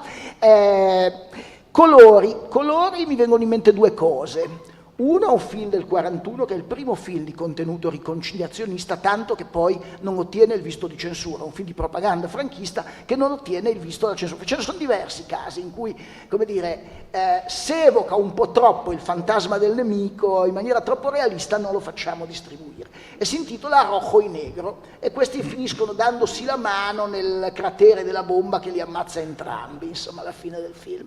E quindi i colori vengono giocati in maniera esplicita, ma addirittura in rapporto a quello che diceva Marcella, per esempio nel periodo della prima guerra mondiale immediatamente successivo, la grande fobia dello straniero legata ai colori è stata dei Yellow Peril. Pensate a tutti i romanzi di Fu Manchu e poi i film di Fu Manchu, insomma il pericolo giallo, no? Ecco, quindi anche lì c'è tutto un codice cromatico della pericolosità. Sul dibattito un po' più, diciamo, generale di idee che proponeva Steven, io direi che io sarei per una soluzione intermedia, cioè la critica della mettere sullo stesso piano anticomunismo e critica della modernità mi pare persino troppo, forse, però senz'altro c'è una categoria intermedia che secondo me spiega fortemente, in cui davvero il discorso anticomunista è più parente della semplice critica della modernità,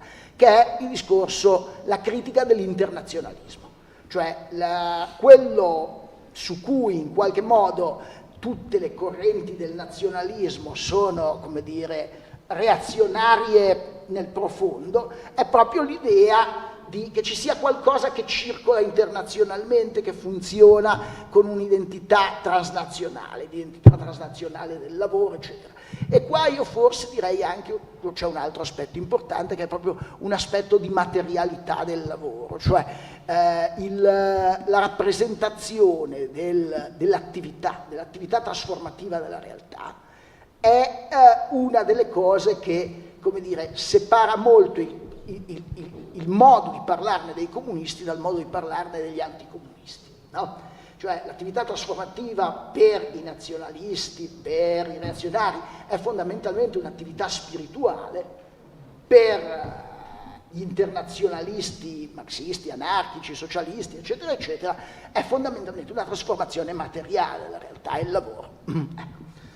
Non so se ho più o meno risposto, ma... Procediamo così? Andiamo così? Andiamo per ordine così? Allora, mi sembra che ci sia un certo consenso sul lungo periodo, diciamo, nello studio del lungo periodo, no? E questo, diciamo, è un punto, a mio modo di vedere, positivo. Poi dopo una cosa sulla finale della Russia. Quindi sì, la rivoluzione francese, ma anche prima, volendo, perché abbiamo imparato e adesso sappiamo che anche la rivoluzione francese non è che inventa tutto, c'è qualcosa che è stato fatto prima, però non nel senso, tu hai detto così facciamo, litighiamo, però non nel senso in cui dicevi tu, Steven, o perlomeno ancora non nel senso in cui dicevi tu, perché tu già arrivavi alla conclusione, e cioè che è un discorso antimoderno, ma per dire che è antimoderno bisogna dimostrarlo, e noi non stiamo dimostrando niente, perché noi abbiamo appena scalfito questo argomento, noi l'abbiamo appena scalfito. Noi, parafraso Angelo Tasca, per conoscere il fascismo bisogna scriverne la storia, per conoscere l'anticomunismo bisogna studiarlo e scriverne la storia. Allora, per esempio, una cosa che mi è venuta e sulla quale volevo intervenire, a prescindere dagli interventi, era una questione che veniva fuori sia dall'intervento di Marcella, sia dall'intervento di Julián, non mi sembra da quello e nel mio era rimasto sotto traccia, cioè quando, diciamo, parlano dei comunisti, come ne parlano? Cioè che cosa dicono dei comunisti? Perché è quello che noi dobbiamo... Cioè, noi dobbiamo usare il discorso anticomunista. Il discorso comunista è il discorso che si fa sui comunisti. Allora, quello che è venuto fuori, per esempio, oggi in maniera chiara da alcuni interventi, è tutta una serie di aggettivi: asiatico, esotico, orientale. Non è venuto fuori tartaro, ma c'è nella letteratura, io l'ho incrociato da qualche parte, c'è anche il tartaro, no? Allora cosa ci stanno dicendo? Che è qualcosa opposto al nazionale. Questo è un discorso all'occidentale, al nazionale e all'occidentale. Inteso come cultura anche cristiana. Dopo, su questo si aggiungono tutta una serie di cose, però diciamo questa è una modalità, no? È chiaro che poi possiamo arrivare anche al punto d'arrivo di Steven, cioè che è contro la modernità e antimoderno, però quando partiamo dalla rivoluzione francese, non sono, secondo me, sempre per litigare un po', non sono i principi dell'89, è la sovversione della società, dell'ordine sociale, e non è la stessa cosa, ci sono una serie di passaggi, ci sono tutta una serie di passaggi, ci sono tutta una serie di passaggi, dai. Sì, però voglio dire, la sovversione comporta quello che succede dopo, quindi voglio dire... Certo, ma se no, se tu medi come facciamo a litigare, scusa Steven, no? Passano pochi mesi, voglio dire, No, però scusa, è sovvertire l'ordine sociale nella rivoluzione. No, è la politicizzazione di quei valori, cioè non sono i valori in sé, è il fatto di politicizzarli, di trasformarli in un terreno di contesa politica. Ecco, poi certo che allora noi cerchiamo di capire come possiamo costruire questa categoria e poi dobbiamo sperimentare la strada facendo, se funziona o non funziona, fino a che punto funziona. Allora certo che è transnazionale, quindi noi dobbiamo, stando alla tua domanda, quanto è specifico l'anticomunismo spagnolo? Quanto è specifico il nazionalismo spagnolo?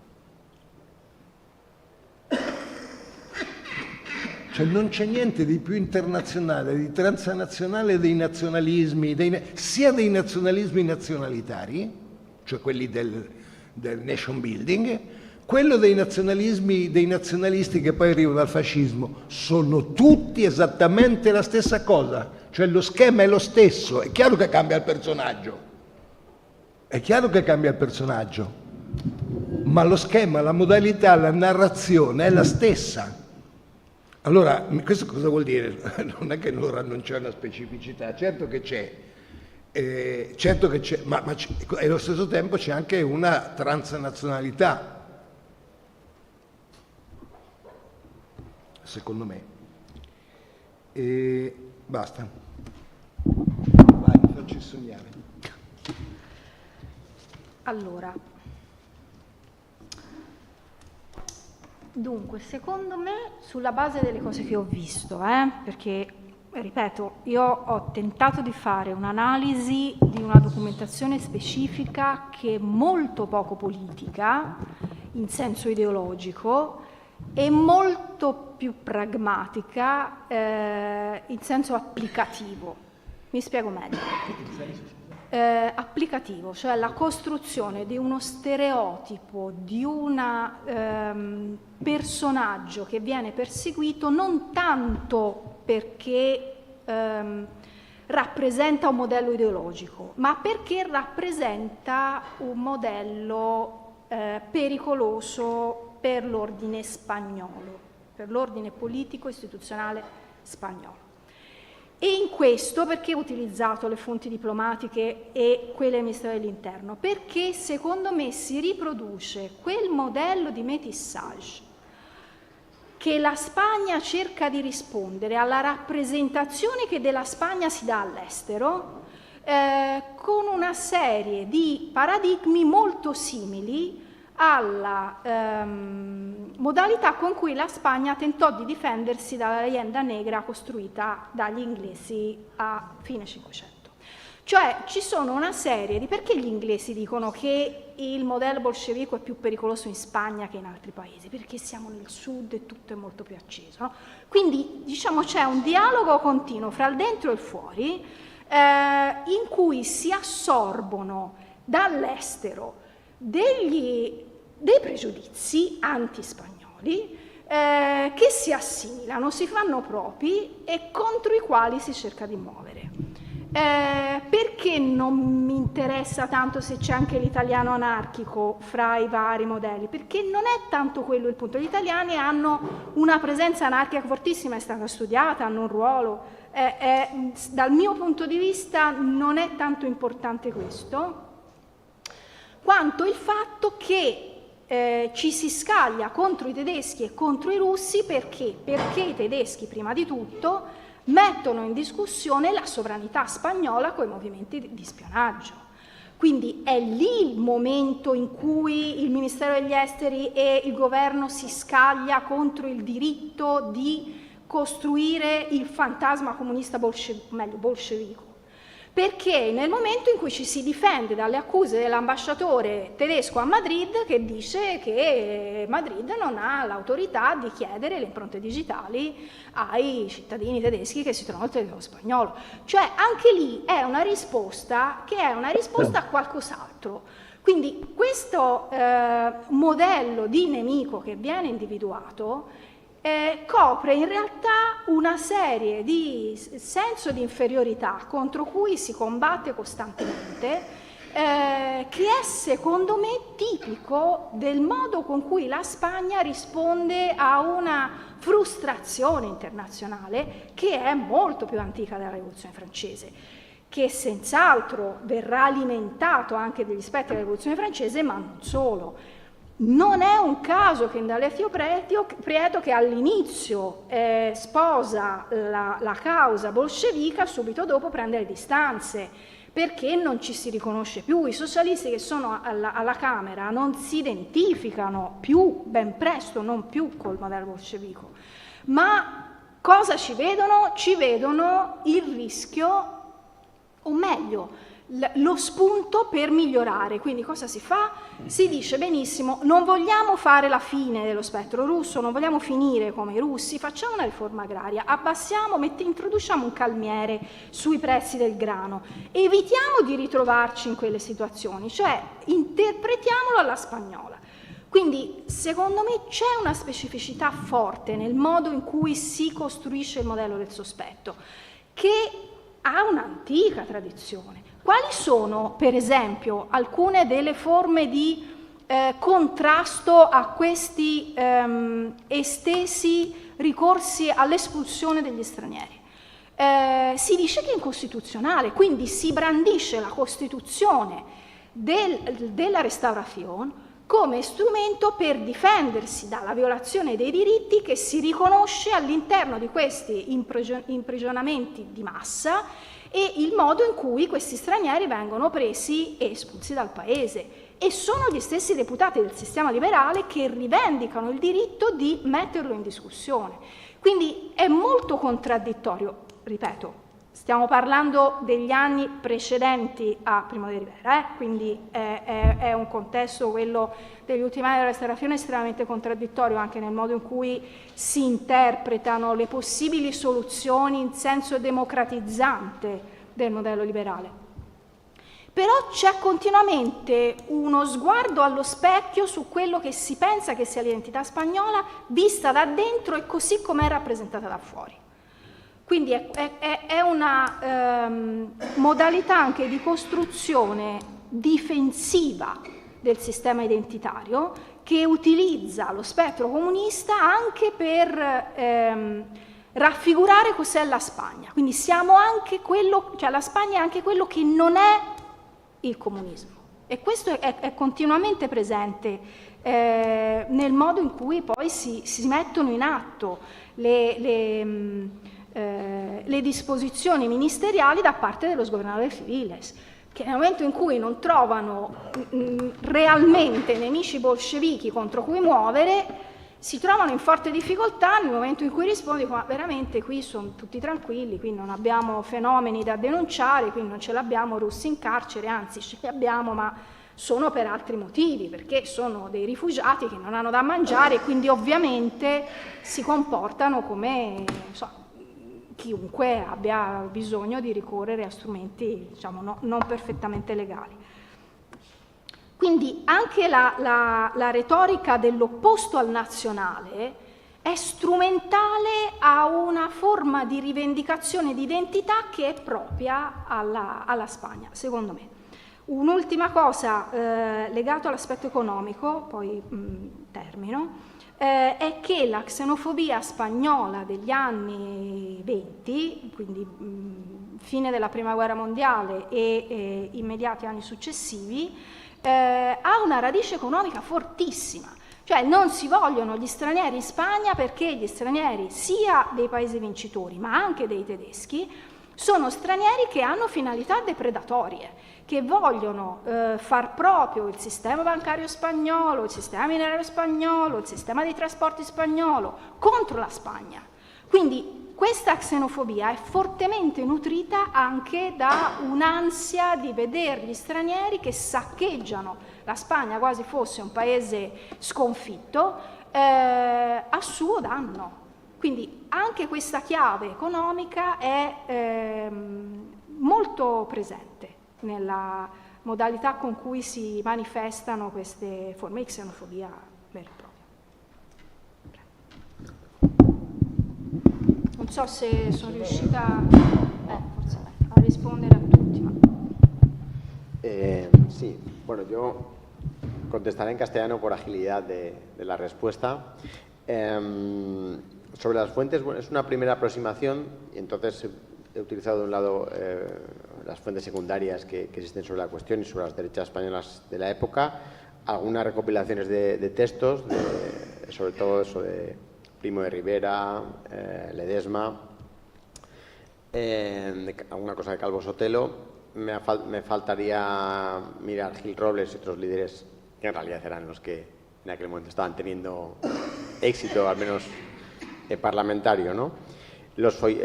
Algunos de estos folletos bastante conocidos, por otro lado, de Mauricio Carla Villa, de Comín Colomer y de esta colección de temas españoles.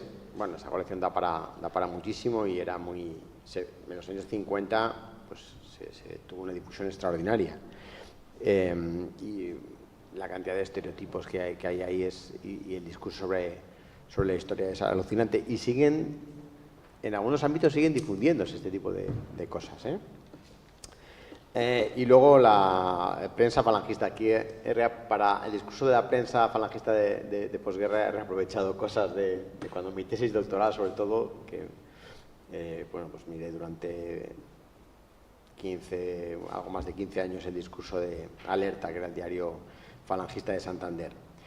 Como sabemos, en la época no había muchas diferencias, dado el sistema de consignas y demás, entre lo que pudiera decir Alerta y Arriba, por ejemplo. Bueno, con respecto a lo que apuntaba Jorge Torre, la coexistencia de diversos anticomunismos, sí, es obvio que hay una coexistencia y además también una cierta contaminación, mezcolanza, es decir, claro, las ideas, los tópicos, ya sabemos, circulan y no tienen límites en una cultura política estricta. O sea, las construcciones más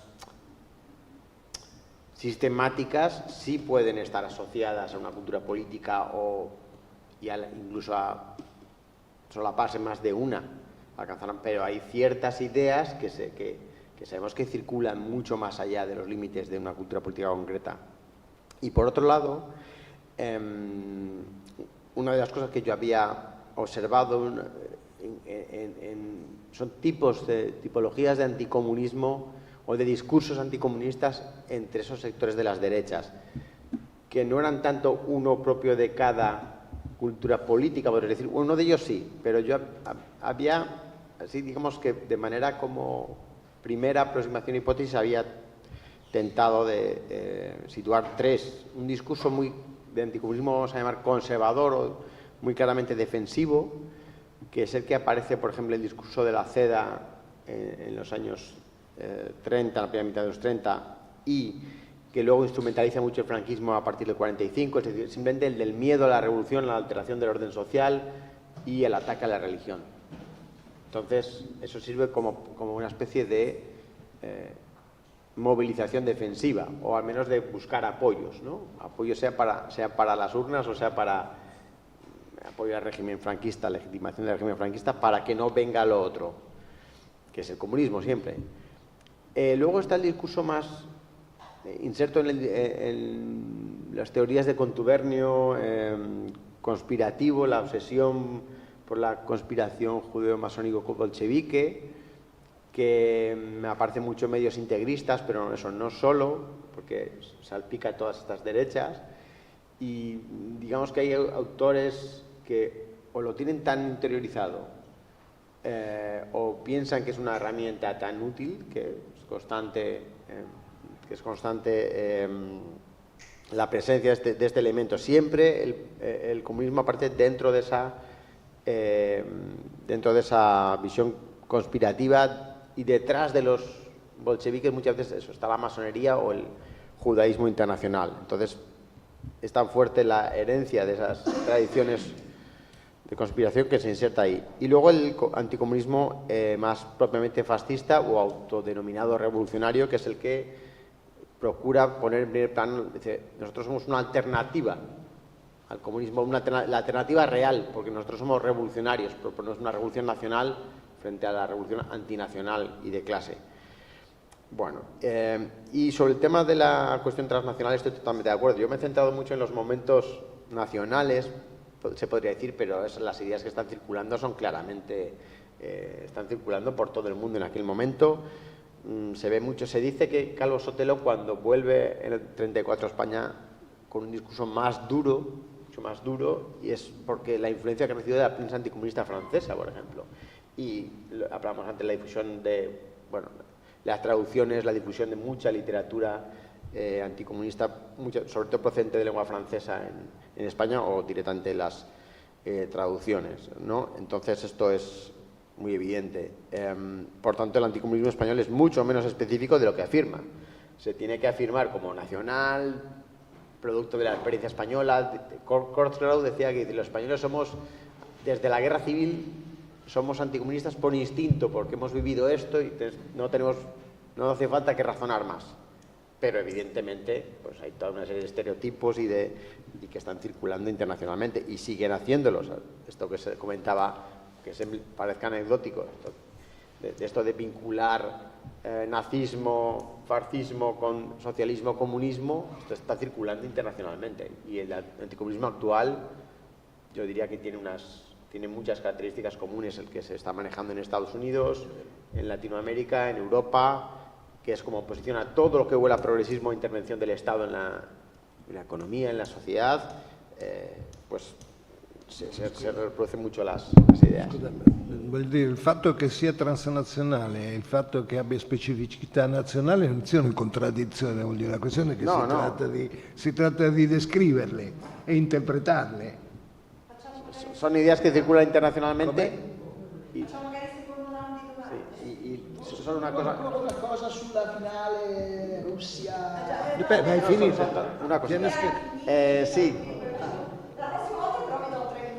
Son evidentemente ideas que son muchos estereotipos, ideas, discursos que circulan internacionalmente, pero luego, claro, las experiencias concretas, o sea, digamos que hay un material cultural con el que se lee se está leyendo experiencias concretas de cada lugar, claro.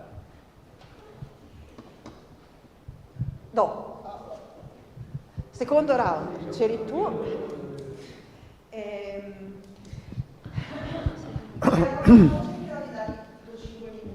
Allora, io prima devo fare una battuta doverosa, perché in 20 anni 3 catanesi che fanno parte del gruppo di Spagna Contemporanea non sono mai riusciti a fare un convegno di Spagna Contemporanea a Catania, e invece Carlo in pochissimo tempo è riuscito a organizzarle. Quindi questo per me, Maria Elena e Laura, oggettivamente è uno smacco molto pesante. Fatta questa premessa, no, io innanzitutto mi scuso perché non ho ascoltato tutto l'intervento, solo la parte finale dell'intervento di Alfonso a causa dell'autobus che ha tardato. Mi sembra di capire, e poi l'altra premessa è che forse anticipo alcune cose che verranno discusse domani, e io domani non ci sarò. Mi sembra di capire che 2 questioni vengono fuori, anzi più 3. Innanzitutto il tema è quello del lungo periodo, l'antifascismo, vabbè, è perché ho fatto ultimamente il convegno sull'antifascismo, ho sbagliato, l'anticomunismo come contenitore ampio e eterogeneo e stereotipato, insomma, dove ci sta dentro un po' tutto, anche cose che fanno pensare certe volte allo stereotipo dell'ebreo, no? Cioè quegli stereotipi così che sono privi di consistenza. E poi l'anticomunismo di destra, fondamentalmente, sono cose ovviamente che si legano.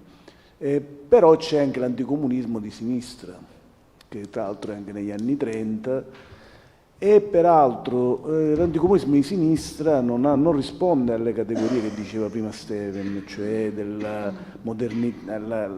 l'antimodernismo, no? O la critica, anzi al contrario, perché l'anticomunismo di sinistra, anzi quello dei socialisti spagnoli, soprattutto negli anni della transizione, è un anticomunismo che stigmatizza i comunisti come rappresentazione del conservatorismo, di un'immagine, no? Ci sono loro che raccontano le campagne elettorali fatte con Alfonso Guerra, con l'aereo che si sposta, che poi in realtà non era neanche una cosa particolarmente nuova, che si sposta da una parte all'altra della Spagna, e lui lo racconta, no? E che invece dall'altra parte c'è Dolores Ibarruri, Santiago Carrillo, eccetera, eccetera. Quindi, e poi su questo ci costruiscono una svolta degli anni '80, che è anche una svolta, diciamo, ideologica e liberista, diciamolo pure. Quindi c'è un altro tipo di... Tra l'altro lì ovviamente c'è anche un riflesso con l'Italia, perché in Italia succede la stessa cosa.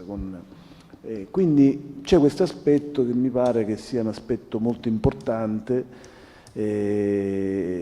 della destra. Si può immaginare più o meno, si può immaginare, ma bisogna specificare e vedere nell'ambito analitico quanto condividono. Io da questo punto di vista, vabbè, sarà quello di domani, però è chiaro che ci sono anche forme, non dico atipiche, però ad esempio quello del movimento sindacale è molto atipico, perché include elementi sindacali specifici.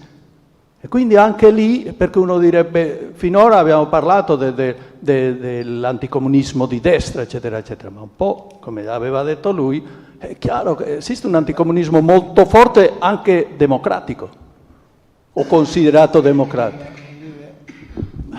E quindi è questo. Cioè, dico, è il nostro mestiere, più studiamo approfonditamente un oggetto e più vengono fuori le differenze. Se non l'approfondiamo vediamo il complesso, no?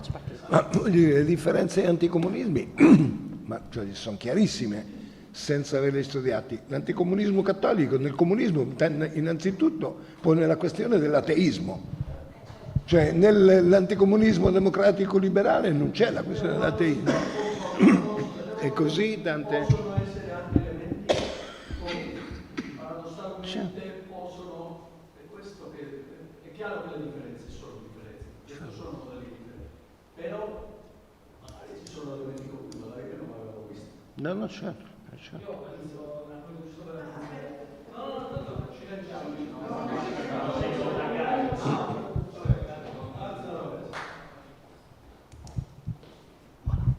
No, dicevo che a questo punto, proprio parlando di anticomunismi e soprattutto tornando poi alla questione e al rapporto tra categorie e cronologia, a questo punto come parliamo di anticomunismi, secondo me è anche importante parlare di cronologie, cioè nella misura in cui è la nostra prospettiva sulla categoria di anticomunismo che andiamo a utilizzare, quindi se la carichiamo ideologicamente, se la svuotiamo ideologicamente, magari la utilizziamo come dispositivo retorico. Questo ad esempio ci può aiutare quando andiamo a parlare di anticomunismo di destra, anticomunismo di sinistra. Quindi secondo me è importante lavorare su questi due assi, tenendo sempre poi tutto insieme, no? Quindi cronologia e categoria insieme. Ecco. E questo secondo me è il lavoro poi più complesso da portare avanti. Aggiungo anch'io una cosa brevissima, mi riprendo il privilegio che mi autoconcedo ogni volta. Sovversione sociale e, da un lato, diciamo così, e la questione della xenofobia, come si collega? Cioè la questione della sovversione sociale come minaccia esterna, già dall'epoca della Rivoluzione francese, chissà. Io parto da quello che se mi aveva quedato nel tintero prima, cioè la storia della finale Spagna-Unione Sovietica dell'Europeo del 64. Tanti anni fa io avevo fatto, per una cosa didattica, per una cosa con gli studenti, avevo raccolto un po' di articoli pubblicati all'epoca dalla stampa sportiva spagnola e anche dalle pagine sportive di quotidiani generalisti spagnoli. Ogni tanto affiorava una curiosa cosa che avevamo notato con gli studenti in questo piccolo laboratorio, cioè il giornalista che si lamentava del fatto che la realtà della cosa vista non si adattava abbastanza allo stereotipo, al teatro immaginario che ne avevano costruito prima. E faccio due esempi che mi avevano colpito e che forse in parte uno ha a che vedere col cinema e l'altro con i colori, che sono cose di cui abbiamo parlato. No?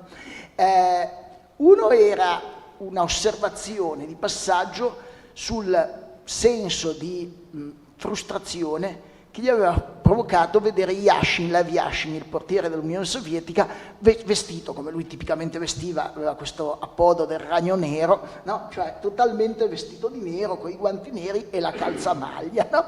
E quindi vedere questo uomo nero che interpretava il rosso diceva, quasi supponeva, immaginava come dire, ci fosse una volontà di camuffarsi, di nascondersi, di non essere. E l'altra pennellata che invece collegava al cinema era il fatto che casualmente il marcatore del gol di testa, del cabezzazzo, era Marcelino e faceva un'osservazione incidentale che rinviava al Marcelino del film di Vaida, cioè a Pablito Calvo, no? E quindi sì, non era lo scopo del laboratorio, non era quello ovviamente di riflettere sugli aspetti dell'anticomunismo, era come dire, la retorica sportiva e retorica politica a confronto, come si mescolavano in questa faccenda. E sì, è un caso sicuramente interessante, anche perché coincide con lo 25 anni de paz e poi il regime ne ha fatto un uso propagandistico abbastanza scoperto in quel momento, insomma, quindi sì. Due cose invece su quello che si veniva detto dopo, cioè l'idea della minaccia esterna, sì, si vede spessissimo anche nei film, appunto questa connotazione. Il comunista pericoloso è quello che viene da fuori, è l'agitprop, e quasi sempre viene qualche volta dalla Francia, che è un nemico prossimo e storicamente riconoscibile però appunto ci sono anche i comunisti in Portogallo nel film su Fatima, ma spesso sono quelli dell'est europeo, quindi c'è questa nota orientale di dittatura, eccetera, eccetera. Dentro a questo, secondo me, c'è un aspetto che poi forse va valutato e che in parte interseca il discorso sull'anticomunismo, chiamiamolo progressista di sinistra, non solo democratico ma anche rivoluzionario, cioè la connotazione della rivalità con gli anarchici durante la guerra civile da un lato e il tema dello stalinismo come declinazione specifica del comunismo che attira tutta una serie di critiche radicali. Io per molto tempo sono stato indeciso in questo seminario se parlarvi di cinema o se parlarvi di la lettura che Orwell dava della guerra di Spagna in omaggio alla Catalogna messa a confronto con la lettura che Orwell dava dello stalinismo in La fattoria degli animali in 1984, no? Che magari ve la racconto un'altra volta questa storia, però lì è tutta giocata, come dire, sulla costruzione di un discorso di critica radicale al comunismo usando la favola, la letteratura distopica, la memoria personale, eccetera, eccetera, ma sempre costruendo questo all'interno totalmente di categorie che vogliono essere rivoluzionarie e progressiste, insomma, quindi che ovviamente lì il discorso antimoderno non c'entra niente in quell'anticomunismo lì, ecco. E poi mi ero segnato un'altra cosa, ma l'ho scritta male e quindi forse lascio la parola agli altri perché non riesco più a leggere. Io non devo aggiungere nient'altro, se qualcuno deve... Marcella? Molto velocemente. Allora... no, non l'ho letto, scusate. Posso fare una piccola posizione? Era una cosa riguardo Nicola, il tema della cronologia. Sì. Ecco, io penso che una parte dei problemi che incontreremo in questo percorso collettivo, se lo facciamo fino in fondo, potremmo provare ad affrontarla, a risolverla anche cercando di fissare cronologia. Cioè, oggi io ho fatto un esercizio paradossalmente un po' al contrario, cioè prima vi ho dato una cronologia, poi ho detto il decennio in cui tutte le tipologie della cronologia coabitano sono gli anni 50 e vi parlo degli anni 50 perché lì tutte queste cose stanno nello stesso spazio. Però in realtà sì, è la cronologia in un duplice senso, cronologia interna, cioè di come questo discorso si costruisce per successive revisioni, e anche una cronologia che tenga in conto un altro aspetto che secondo me è importante, è che quanto sono cambiate le prospettive di quelli che l'hanno guardato e analizzato, cioè anche la nostra cronologia, la cronologia del nostro sguardo, perché una cosa è parlare, come dire, dell'anticomunismo l'anno che è caduto il muro di Berlino, una cosa è farlo 20 anni dopo, una cosa è farlo 30 anni dopo e così via. E quindi, come dire, anche un po' questionare qual è la stratigrafia del nostro sguardo. No, brevissimamente riprendendo la suggestione di Nicola, secondo me è molto ben accertata, cioè nel momento in cui si fa una categorizzazione per capire qual è l'oggetto della ricerca, mantenere o togliere all'interno della domanda l'aspetto ideologico è fondamentale, nel caso mio soprattutto perché prendendo in esame degli anni che sono precedenti alla costruzione dello stereotipo anticomunista propriamente detto, è dirimente. Come è dirimente nel caso mio un altro aspetto che ha a che fare con quella che è la mia ricerca principale, e questo parte da lì, cioè una riflessione su come l'amministrazione pubblica spagnola interpreta la possibilità di riconoscere gli stranieri come soggetti naturalizzabili oppure no. Quindi la riflessione sulla costruzione di chi può essere spagnolo o no a seconda della corrispondenza di questi individui con quelli che sono, diciamo, gli elementi identificativi e identitari dirimenti. E su questo la questione della lealtà alla Costituzione, la lealtà al sistema liberale è un elemento dirimente.